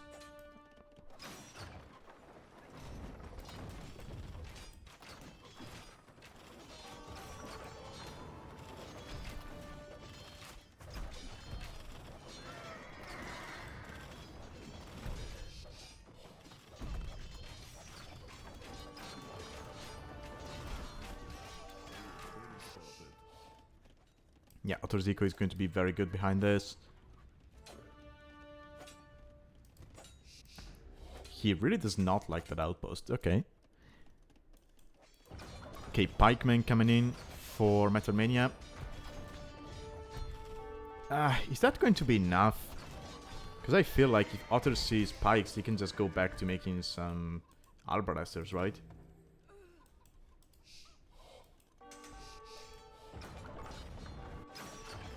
Okay, getting Farimba. That's so good.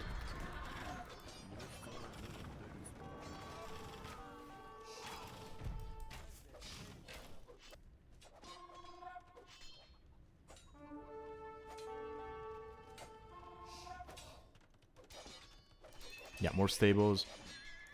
Honestly, now that he has got Farimba, yeah, I was about to say, I would like to see Light Cav. Just to spam them your opponent's base and raid him to death. Otter about to overtake his opponent. Okay, yeah, Metalmania calls the GG. Okay. I was afraid that Otter would be dead after he lost those...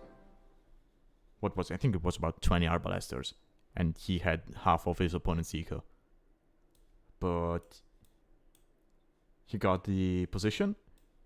His opponent was really not able to capitalize on that superior eco because he was constantly under pressure. And yeah, Otter takes it. Very nice game.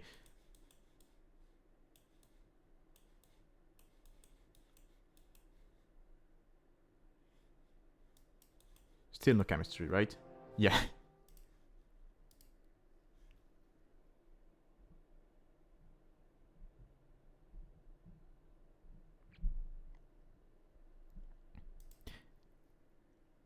Yeah, I think one of the main mistakes from Metalmania was getting the longsword upgrade and arson. That delayed his Castle Age timing so much. And he basically accomplished nothing, right? He managed to do some damage with the scout at the start and the men-at-arms, right? Idling and whatnot. I think you don't double down in that situation. I think you just start making archers or even skirmishers of your own, and you go up to Castle Age.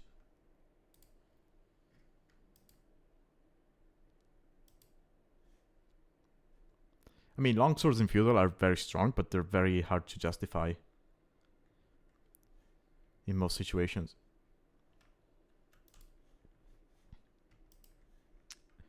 Okay, that was a banger of a game. Let's go and see if game 2 is going to be at the same level.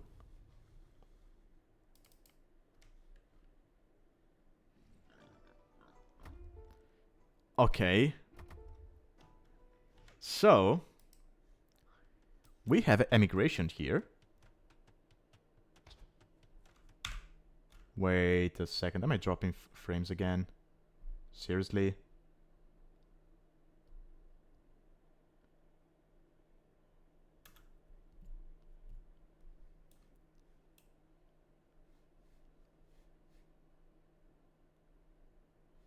Okay, I'm no longer dropping frames by the looks of it.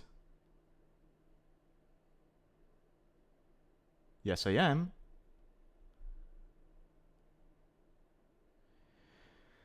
Ah, damn it. Why is it...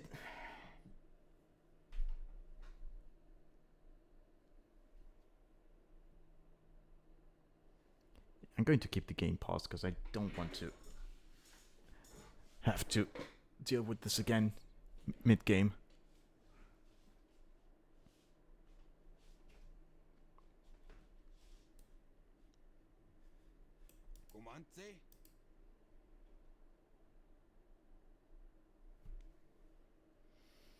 Hmm.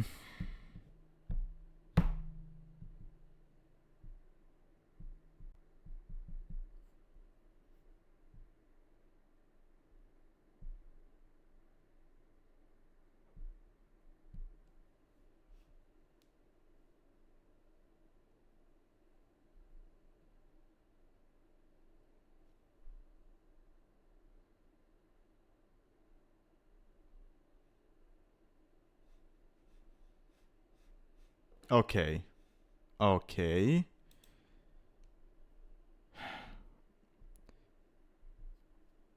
Okay, Twitch, can I please manage to do the last game for today? Thank you.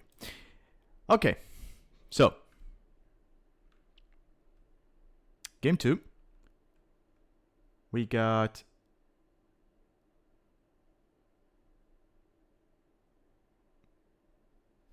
Hold on a second. Yeah. Okay, we got Chinese for Metalmania.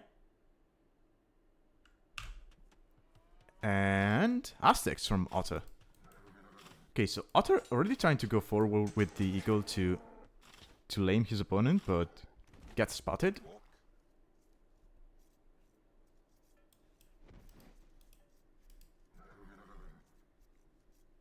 And now he's just going to push some of the middle deer. Actually, do we have a bucked generation here? I remember there being a lot more wood, like 2 woodlines on... I mean, woodlines on each side. And probably more deer.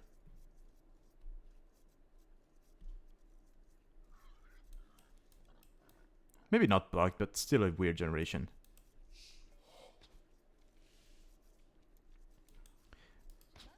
Ooh, Bender, I think you... Honestly, I haven't played this yet. And it's my second time watching this. Well, first time casting, first time watching. I think you don't overthink this and you just do the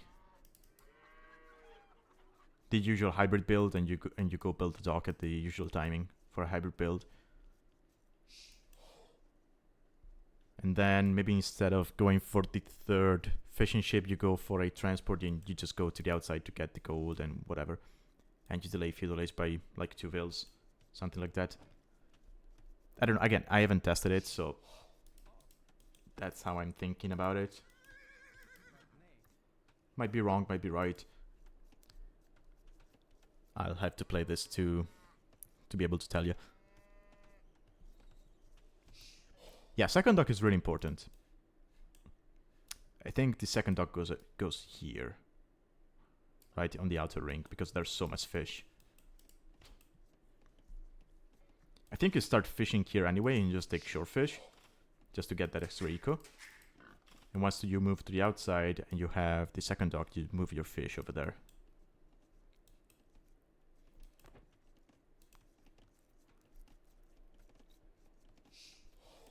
So I watched Ray play this against Lord Deck. That's the reason why I'm not casting that set, because I've already seen it as they were playing it, so I know how it went. And I wouldn't take that game as the standard example on how to play this, just because of how chaotic Ray tends to play his games. No, Tech, he didn't. He didn't douche. I was actually talking to Ray about the maps before the tournament, and we were going through them, you know, just talking about them. And the first thing he said when he saw this map was, wait, this is a great douche map. And then the more we talked about it, the more we realized that there was no point in douching on this. Because it's true that you have nowhere to run. But at the same time, what did you accomplish with a douche here?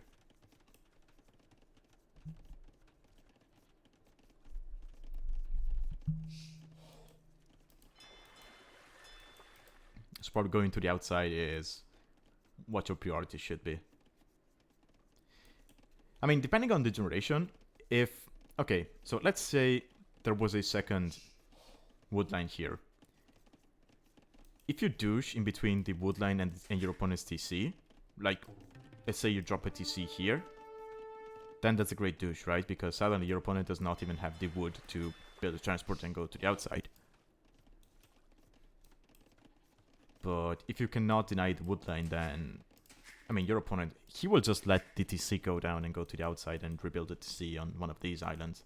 And you cannot run after him because you're not going to have the wood to make a transport and chase him anyway. So yeah, prioritizing docks is essential here. Okay, we're gonna transport from Metalmania.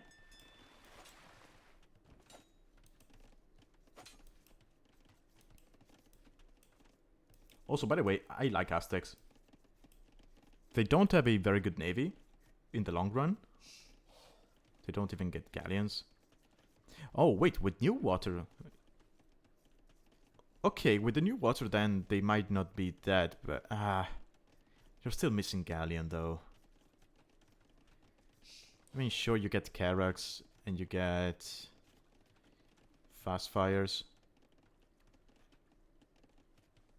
Oh, you don't get incendiaries. Do you get siphons? I don't think you do.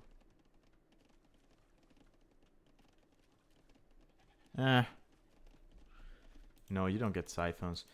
I mean, Aztecs, I still think they're kind of underrated on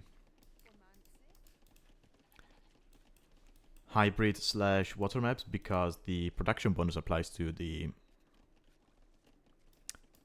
ships as well. It also applies to monks, it applies to Does it apply to monks? Maybe not monks, but it does apply to siege weapons as well. So up until late castle, they're actually pretty good on water because you're going to have numbers out very quickly.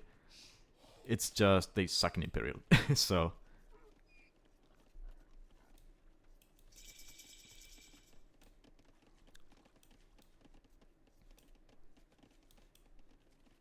Okay, so Otter getting to... Oh, wait. It's Man-at-Arms from Otter. Okay.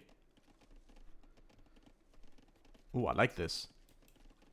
I love this. Let's go, Otter. Yeah, and do not take the fight before the upgrade is in. Okay, run in now. Oh, you ran away too much. I mean, you're still delaying the wood income. Do we have some navy? Oh, we don't have some navy coming. Ooh, okay. I mean, if this was Man-at-Arms with some navy behind, then sure. Yeah, but that's not easy to accomplish, right? Because you have no gold on your standing island. So you need to go to the outside. Now, Aztecs, you do start with extra gold. So he was able to do 3 militia and get the Man-at-Arms upgrade as well.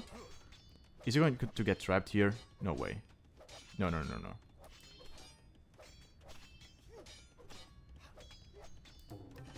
This is still good value from Otter. So now he's going to get gold. So he's not going to be able to get a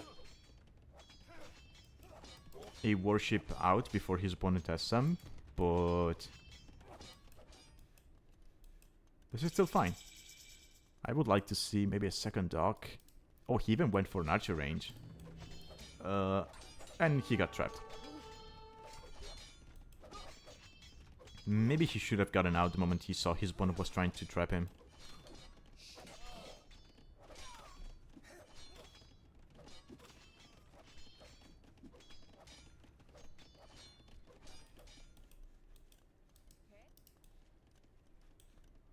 Okay, we got hulks coming out. Metalmania going for fishing lines. So he's not going for the warships. Is he trying to fast castle behind this? I mean, he might be able to, but... Okay, so they do have...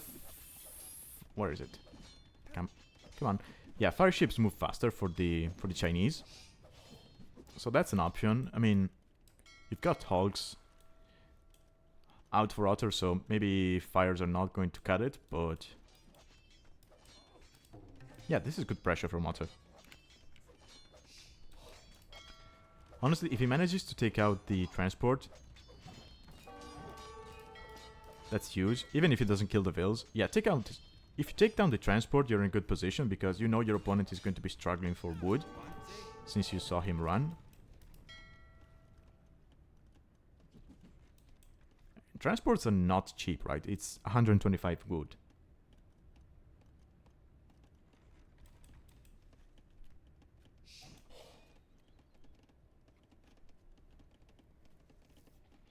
I don't know, Bender. I think if you focus too much on the middle, you kind of lose the game, because the moment your opponent has a transport and he manages to go outside, and you only have the middle, and you have no dock and no presence on the water, you're basically dead, because you're not going to have any real eco in the long run. Even with the Saracen market, yes, the bonus is amazing, but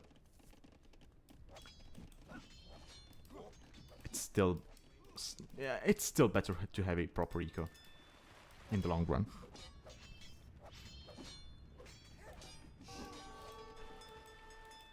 So I like what Otter is doing, right? He applied some pressure here, made it messy for his opponent, but he's not completely forgetting about the water, right? So I would like to see extra docks from him to improve his eco, but he made warships.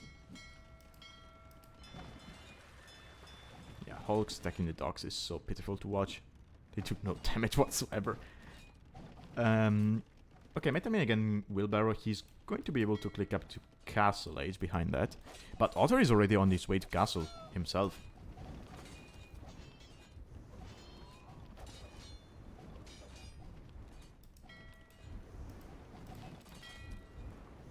Otter, okay, it's just a sheep on the transport, so even if it goes down, again, it's still 125 wood, but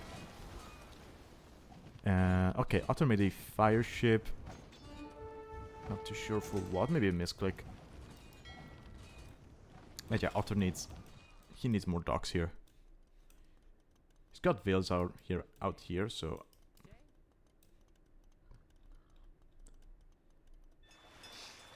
how long have you not been working?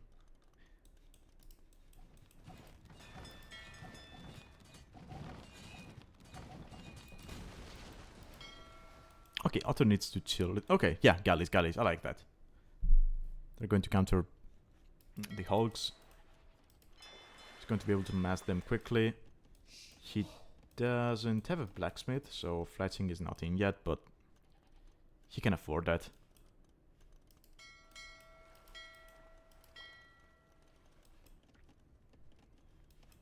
Okay, we have Castle from Metalmania. The only issue with switching to galleys now is that... Yeah, I like this. Don't show them. Oh, actually he's showing them. I don't think Metalmania can see them. Yeah, he cannot. I don't think you show galleys until you have like 6, maybe 7 of them. Because otherwise your opponent can immediately make fires. And he's going to counter you. Because now fires, they actually counter galleys.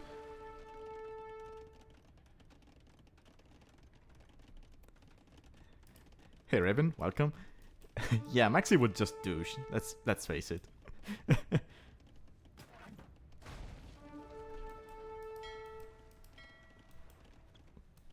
Okay, medium warships coming in.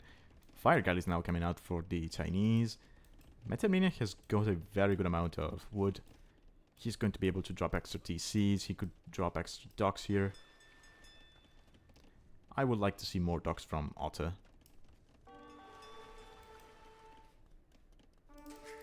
Second TC is nice. So he doesn't really have to keep on ferrying his villagers from one island to the other.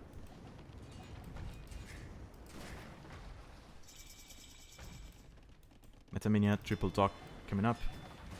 Rather, fourth dock coming up.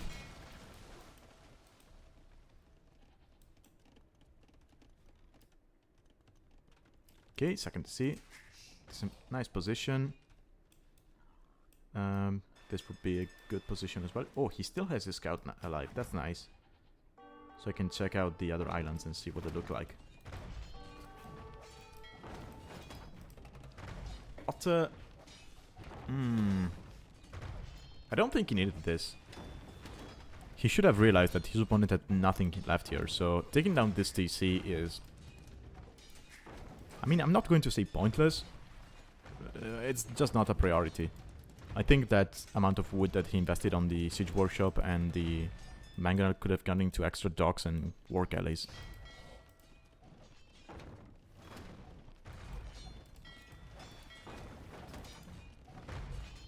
Okay, that's a lot of Hulks for Metalmania.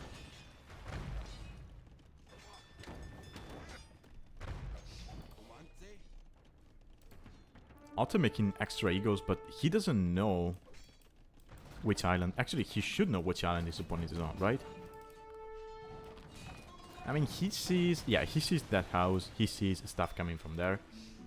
We have careening coming in. That should be the speed? No, wait. I forget they changed it.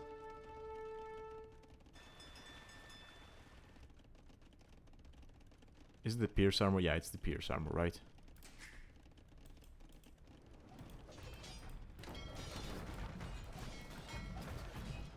Actually, it always has been. Careening has always been +1 armor. And Drydock was the speed. And now Drydock is the... is another Pierce Armor, right? Yeah. And you have Clinker Constructions for...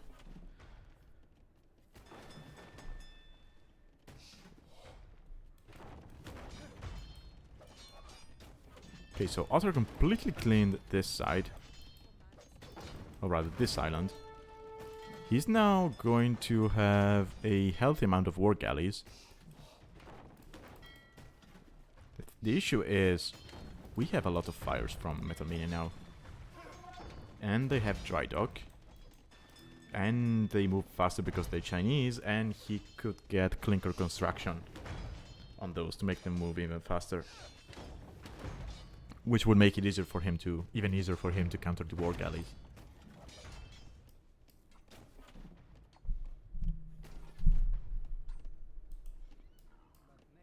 Otter with a lot of idols.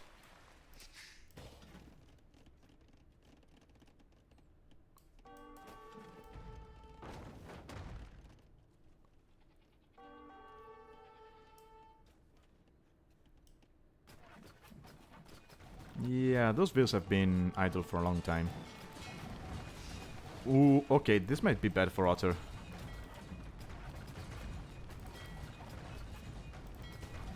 Yeah, there's Hulks coming in, there's fires. His Hulks are fighting on this side. Oh yeah, he's getting sandwiched here. Actually, no, because Metalmania just went on with the... Yeah, the fires will kill the galleys. Yeah. Yeah, that's Otter's whole navy going down, basically. And Metalmania, he's got 3 TCs here, pumping vills. He's got multiple docks. He developed a decent fishing eco. He could probably add more fishing ships, but I can understand he would want to keep the docks producing navy instead. But honestly, with this amount of wood, just drop, I don't know, 3 docks here. You keep these 3 docks on a single control group for navy, and you keep the other 3 on another control group for ships, rather fishing ships.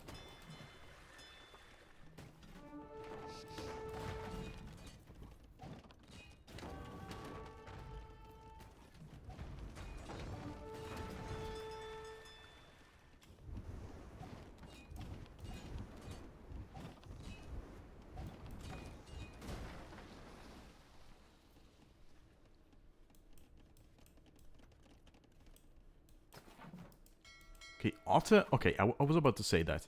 If Otter can get a couple of vills on this island, drop a couple of barracks, and start raiding his opponent, then maybe he can make something happen. Yeah, there we go.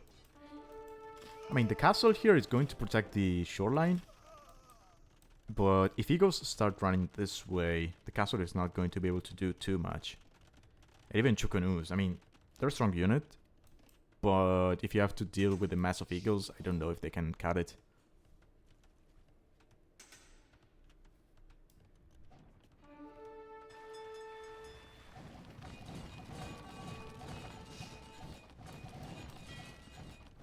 Oh yeah, Hulk v Hulk.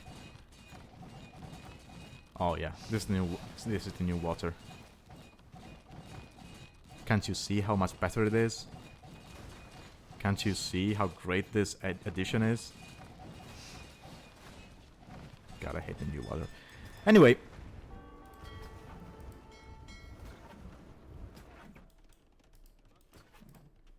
Okay, Metalmania spots this. Yeah, Otter maybe should have been a little bit more sneaky with that. Instead of building right on the shoreline, maybe just go here. But I can understand he was under pressure and... You know, you just want to do the thing you're set up to do as fast as possible. Chukanus. Yeah, as long as eagles are in such low numbers with just the first armor upgrade, there should be enough.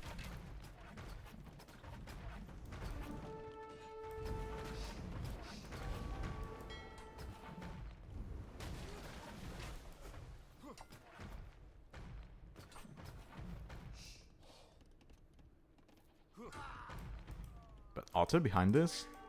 He's dropping TCs. Yes, he's behind in eco, but I mean it's yikes, 14 vills. It's not too bad, but it's not the end of the world. And this farm in eco should be safe for the time being, right? If he farms around here. Yeah, as I say, oh, if he farms around here, he just lames himself for space with houses, but short.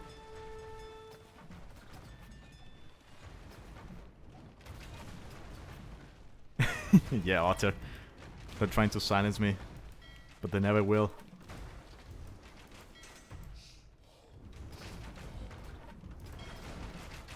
There's actually a game I played right after the new patch, the new water patch. Yeah, it was a tournament game. I recorded it. I didn't stream it, but I recorded it. And I didn't upload it on YouTube because of how much I was raging at the new water. I was straight up insulting the devs. But yeah, that video is never going to see YouTube. Nobody's ever going to see that. Anyway.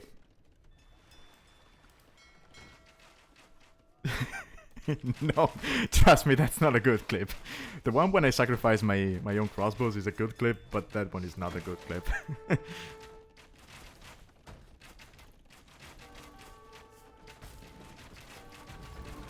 Okay, this should be a decent fight for Otter.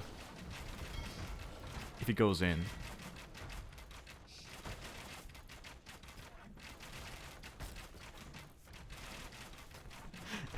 Yeah, that's such a great clip, honestly.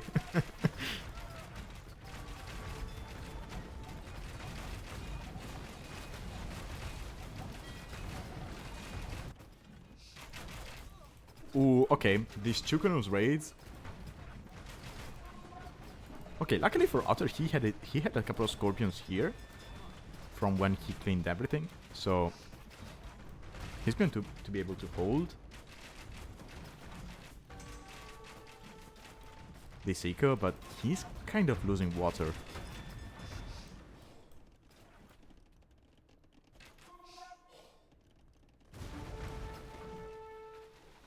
And I think it comes back to the fact that he underinvested on docks.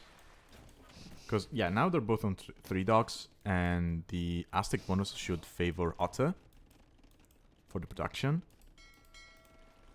But he was on 2 docks for so long, and his opponent was straight away on 3 docks, even 4 at one point.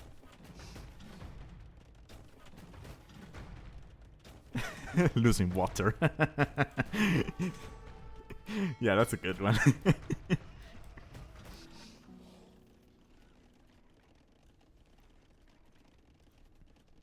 Okay, we got clinker construction. So these ships will move even faster.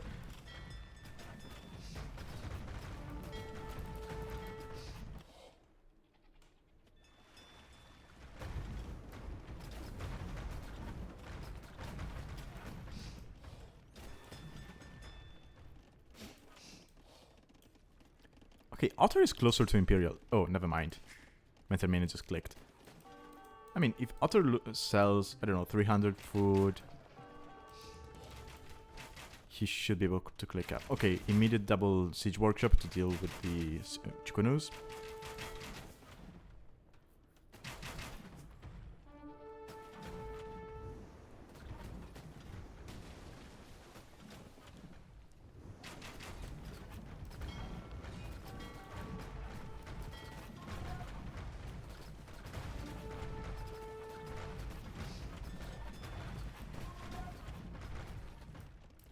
Okay, and he's up. Yeah, I mean, to be fair, the map itself plays out messily. Messily? Is that a word? It plays out in a messy way, and I feel like New Water itself is pretty messy. Until you get to Imperial. Then, once you get to Imperial, I think everyone kind of falls into that fires and galleys combination. But until you get there, people keep switching. You have hulks, you have galleys, you have fires. It's so messy because nobody really knows what to make.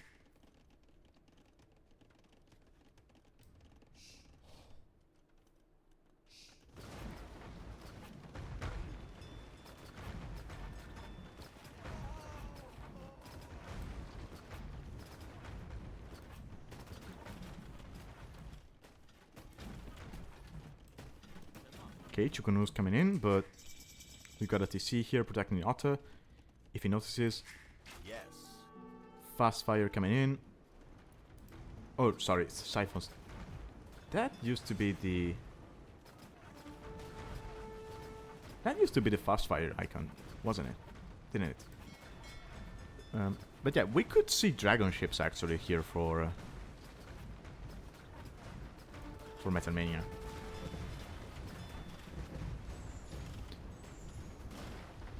Okay, I'm curious. Oh, Otter not noticing this. Okay, now he does.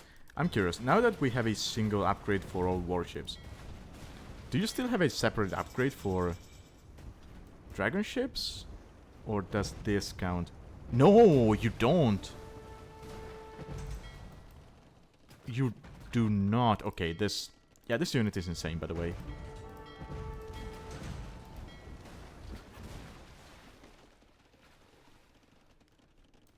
And we could see Loach ones, actually.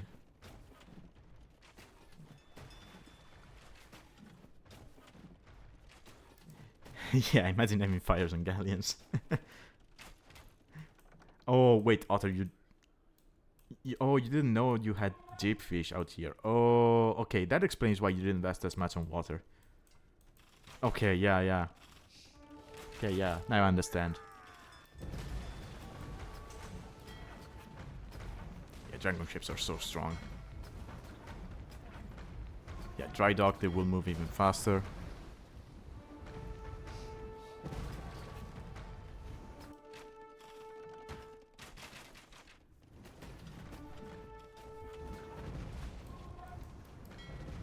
Yeah, we got Loach ones coming out. Where are they coming from? I think there's a chance they might get stuck behind there.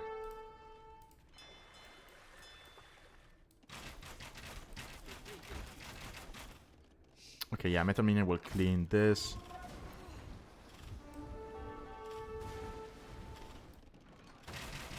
And... I mean...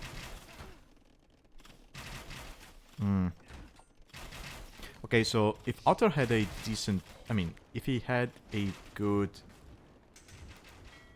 If he had a civ with good water in Imperial, then I wouldn't be feeling too bad for him, because it is true he's behind on water, but he still has this, right? He's still on this island, so if he drops a couple of docks on this shoreline, he can make a switch and maybe come back on water, like he's trying to do here. The issue is, he's Aztecs. I mean, sure, you can make Carracks, but if you do that, your opponent can just go into galleons, right?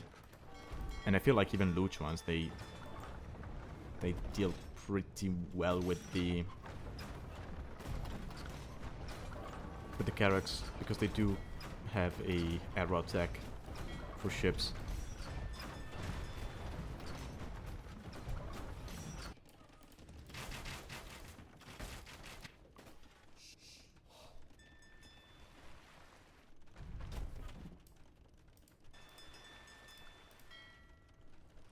Okay, no attack upgrades on the... Well, just first attack upgrade. Okay, second coming in. But we have... Yeah, we have 3 Loach ones on the field, on the water rather. Dragon ships in front.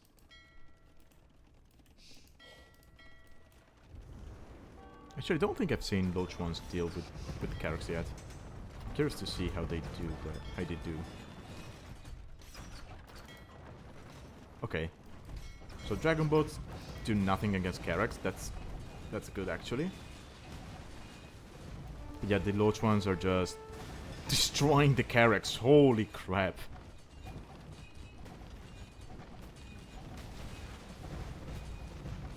Yeah, this ship is broken, by the way.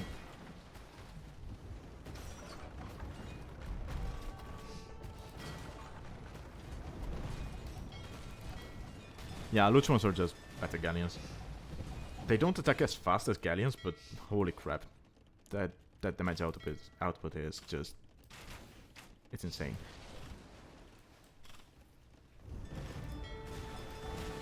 Okay, last attack upgrade coming in from Otter.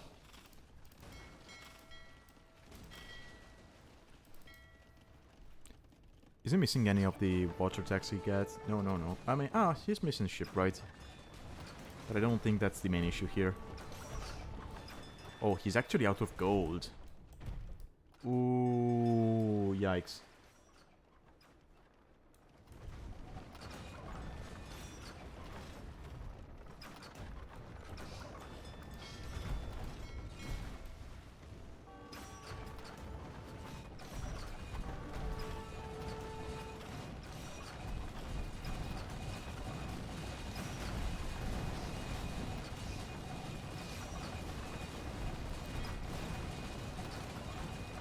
mean, the Carrax are going to hit the fires, but the thing is, Metalmania is just not going fires, right? He's going for Carrax because he knows that they don't die to Carrax. He keeps the low chance behind, and he can just snipe everything.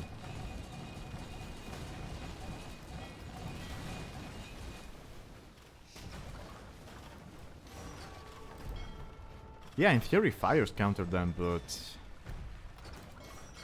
the issue is how easy it is to go for a massive Carrax in front, right?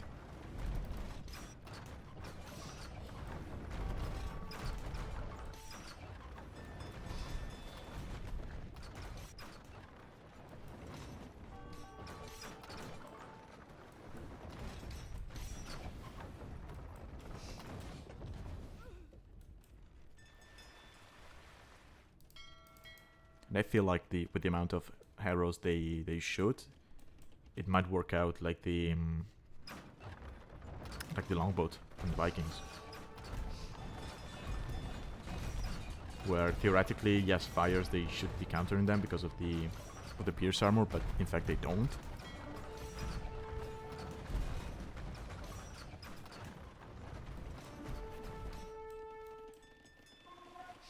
And honestly, I don't know what to do as the Aztecs here. I mean, you don't even get heavy demos, so you can't even try that and get some nice demos in.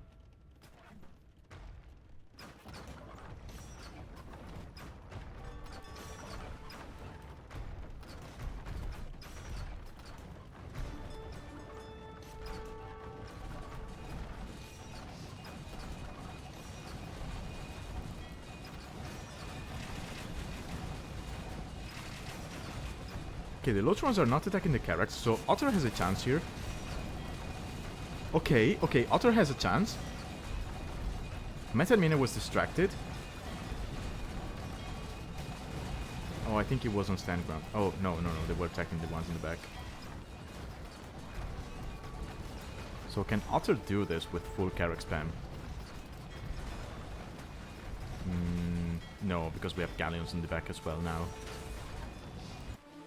Got Great Wall. Why?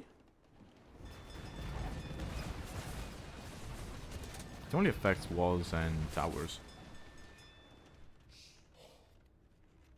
Maybe he thought it affects castles as well?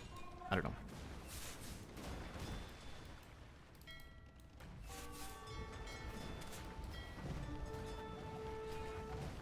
Okay, Lochuan's numbers are down. There's none left on the sea.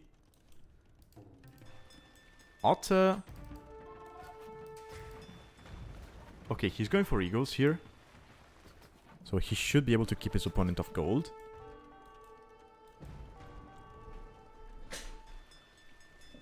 Metalmania, he's... Okay, he's making lancers. But... I mean... Are lancers going to be enough against the eagles? I don't think they are.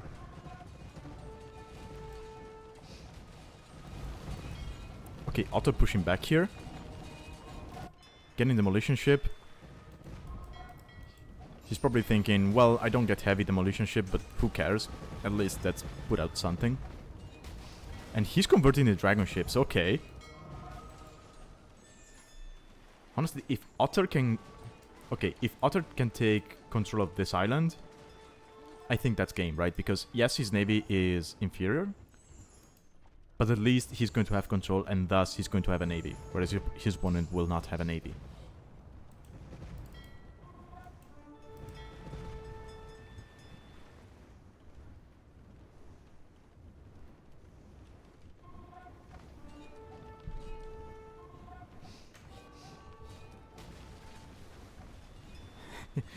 Yeah, Otter. Yeah, rocketry is in, by the way, as you mentioned.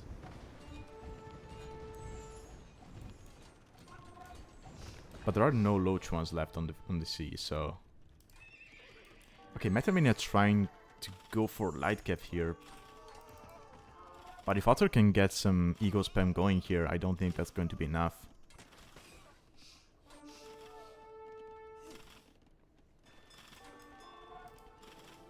That's a ballsy castle from Otter.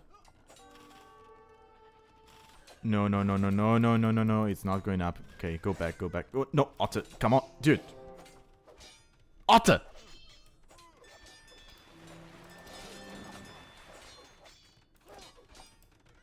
I swear, if it goes up, I swear. It's going up, isn't it?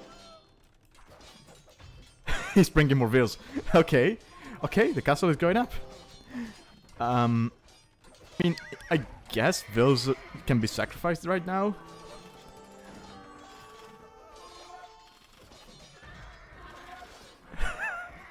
Jesus. Okay, are we going to see Jaguar Warriors? Oh, okay. I mean, Metalmania is raiding this, but... Sure, you're killing... I mean, Otter doesn't have that much eco left here, in the first place. Because he's got his farming eco over here, and he doesn't need that much farming because he's going eagles. He's going to get his gold from here. Metalmania will quickly run out of that gold. I mean, he's got 15k food in the bank to sell if he wants to, but... Okay, we do have Jaguar Warriors. They're so strong now. I really like how they increase the base attack and reduce the infantry bonus. So not that, so in such a way that now they feel like a, you know, they feel like a proper power unit for the Aztecs. I'm still not a fan of the whole promotion thing where you get extra attack after killing a unit. I just don't like the mechanic. But increasing the way they redistributed the stats, I do like that.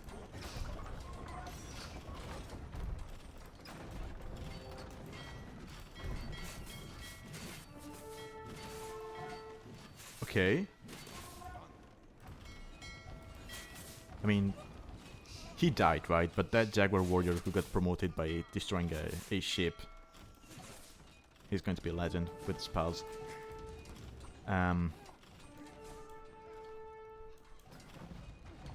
But yeah, the army difference now is starting to show.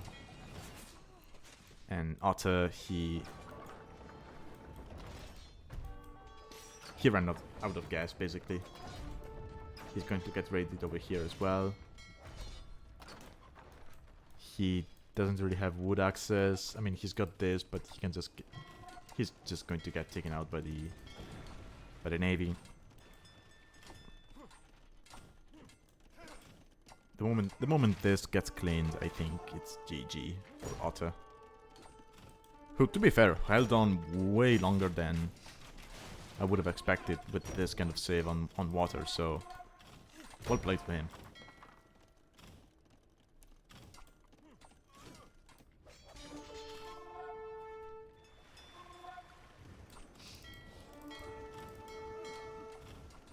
Yeah, more loot. No loot ones in queue actually.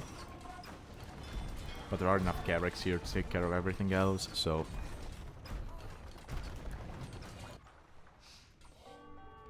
Otter, does he even have that many dogs left? Got 2 dogs. Okay, yeah, he's got dogs left over there, but... The loot ones will get here in a second and destroy everything. Yeah, sure, that castle goes up, but it's just going to go down to the loot ones again, right?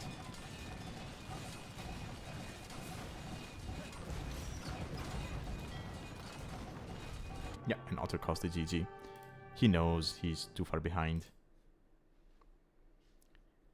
Eco-wise, army-wise, and civ-wise at this point. But again, that was a nice game. Very nice one.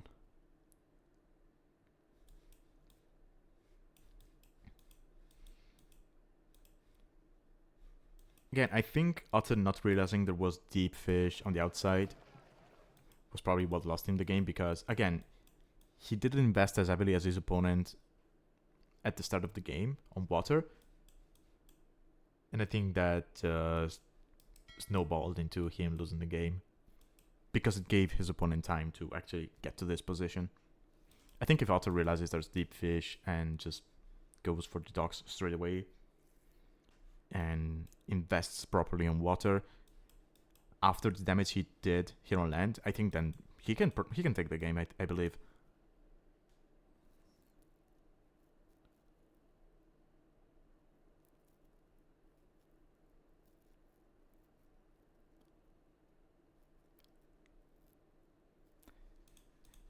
Hey Sean, there are plenty of good maps in this league, this season.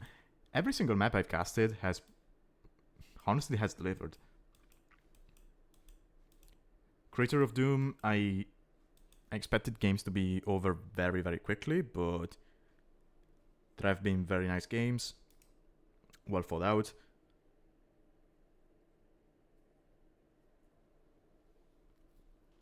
This one, you might be thinking, oh, people are just going to fight each other on the middle island, but no, you do have expansion to the outside. We do have very nice maps. No, not this. Wanted to see this.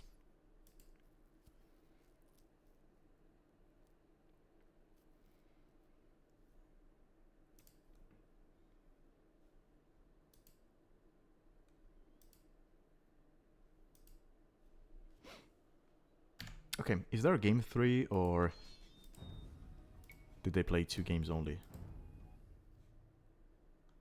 Okay, no game 3, apparently.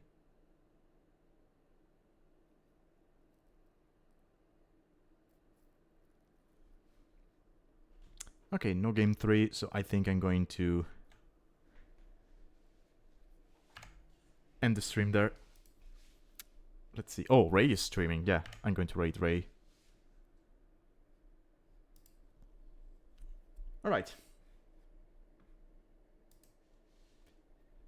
Alright, so that was it for today. Thank you for watching. I hope you had fun. And I'll be seeing you next time. Bye-bye.